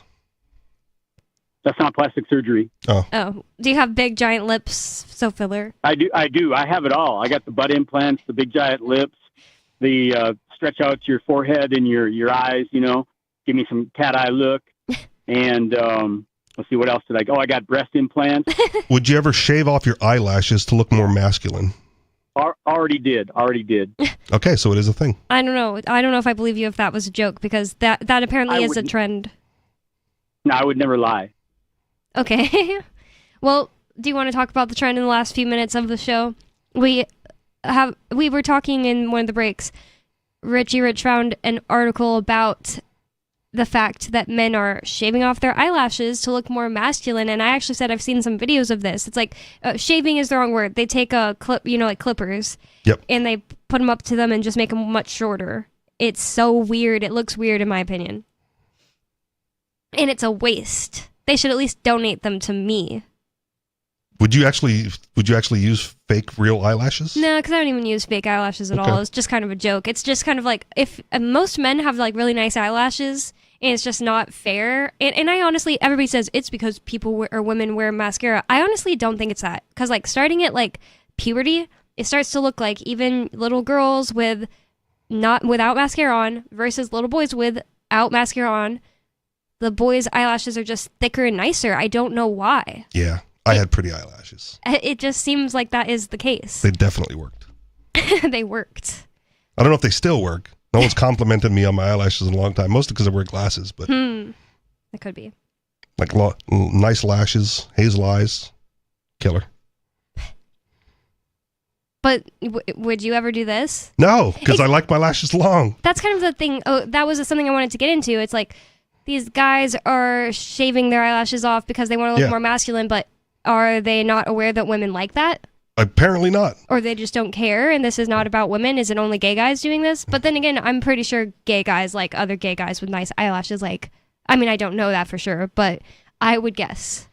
Videos posted on TikTok, Instagram, and X in recent weeks show men braving blades very close to their eyes in barbershops from Turkey to New Zealand in a quest for stubby lashes. While some barbers are seen wielding buzzing electric clippers, others are freestyling with just a pair of hairdressing scissors and hopefully a steady hand. Eyelashes are vital for both visual experience and eye health, says Vicky Lee, a consultant. I didn't even get to that point in my thought process yet. I was just like, why would you do that? They're pretty. But yeah. They keep stuff out. Yeah, they're functional. Other than themselves. They don't keep themselves out, and that's annoying. But they keep, I guess, like dust and stuff out. I think that might be you. I can't remember the last time I had like an eyelash in my eye. I get eyelashes in my eyes all the time, but then again, I wear mascara like often, so that could be a thing. I also wear contacts, so. Yeah. They act as a barrier and trigger for the protective blink reflex. Eyelashes help reduce airflow over the eyes, maintaining moisture, keeping the eyes healthy and comfortable, filtering intense sunlight, reducing glare, and improving visual quality. While Lee says eyelashes follow a natural growth cycle, shedding and regrowing over time, she adds there are many reasons why removing them, per the method seen on social media, is a bad idea. Improper removal can lead to complications. Cutting or trimming can cause discomfort and irritation. It can leave a sharp, stubby end rubbing on the ocular surface, not to mention the risk of causing potential injury to the eye. Lustrous lashes have been signifier of femininity or attractiveness for centuries, depicted in art including works of John Singer. Oh, we're running out of time. Yeah, but you can see a man and then see nice eyelashes on them, and it doesn't remotely trick you that like that's a girl. Not at all. Again, like very beautiful lashes when I was young. If any guy out there is considering this and needs to hear it from me, you do not need to shave off your eyelashes to look more masculine. In fact, it will probably be a downgrade. I think that every girl I've ever talked to in my life prefers guys with nice eyelashes. It's been Free Talk Live. Negotiation isn't just something union leaders and sports agents do. Your entire day is a series of negotiations. If you have young children, you know that. In fact, your kids can teach you a lot about negotiating with grown-ups. According to the world's greatest negotiator, Herb Cohen, author of You Can Negotiate Anything. Herb says kids know that no is an opening bargaining position. With money, and attention so scarce now, effective communication skills have never been more important, especially if you're a job seeker. For more tips, hit survivalspeech.com. I'm Holland Cook. How many lawyers does it take to change a light bulb? None. They'd rather keep their clients in the dark. There are too many lawyer jokes to count. However, there are some lawyers with more noble intentions. At the Institute for Justice, we bring the light to our clients. We are a nonprofit public interest law firm with clear values and principles. At IJ, we fight for those whose most basic rights are denied by the government. Visit our website today at ij.org. What if you want to hear the latest episode of Free Talk Live, but all you have is your phone, you forgot to download our archive, and you have no data connection? You can call our Listen line at 641-793-0191. That's a long-distance number, so you may incur charges. If not, listen as long as you want. 641-793-0191. The Free Talk Live Listen line, 641-793-0191.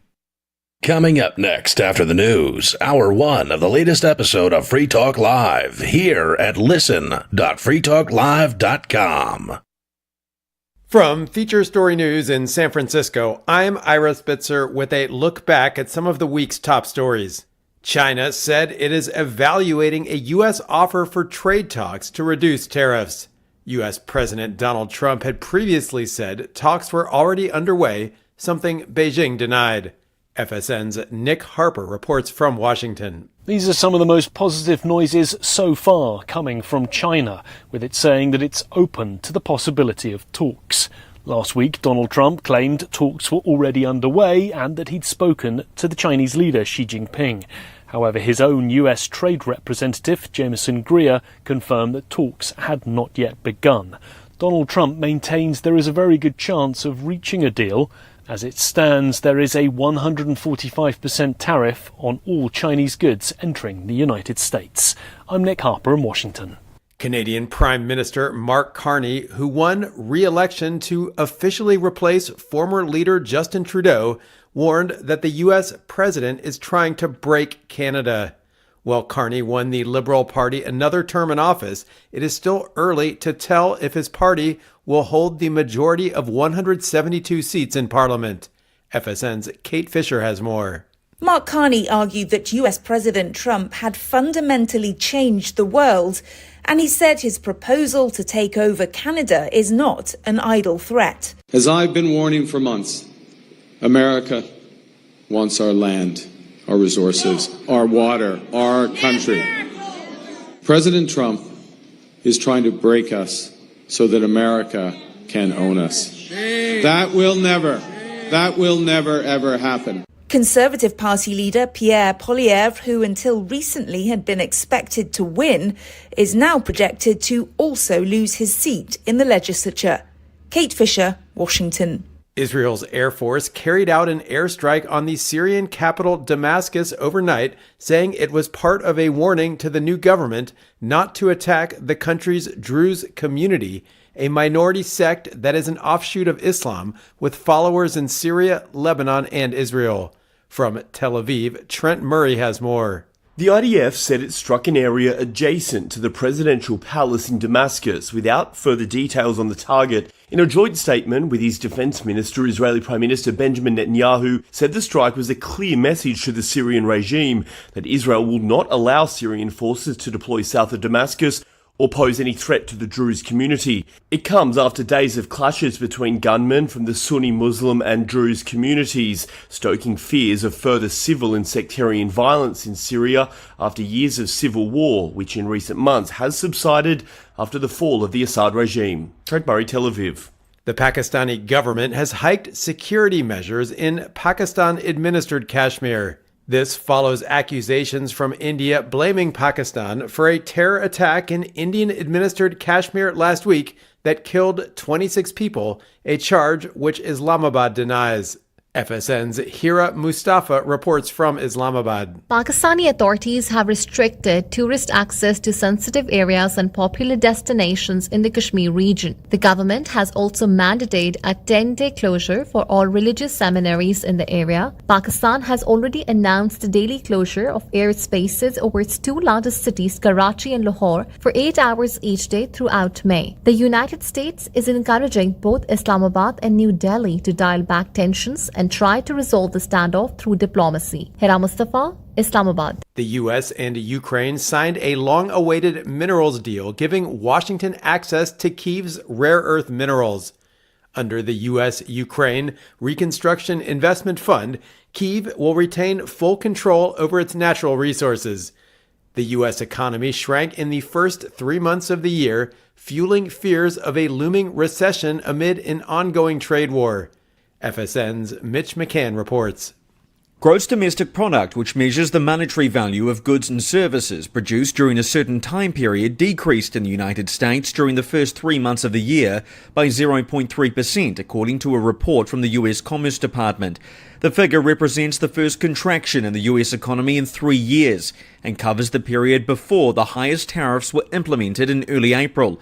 It's also a notable turnaround from the 2.4% growth recorded during the final months of last year. Part of the reason for the contraction is due to a significant increase in imports, soaring 41% as businesses stockpile goods to beat the tariffs. Those were some of the week's top stories.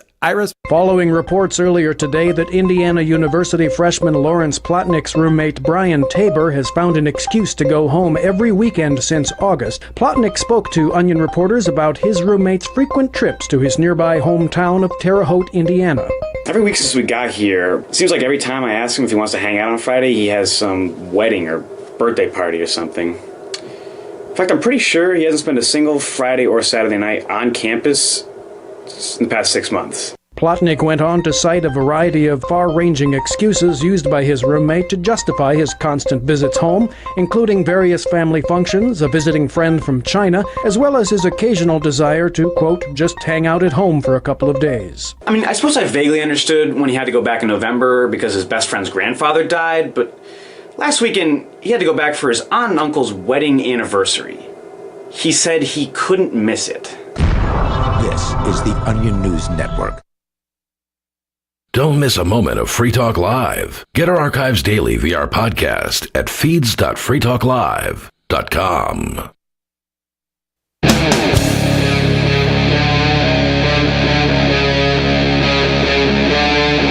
Free Talk Live.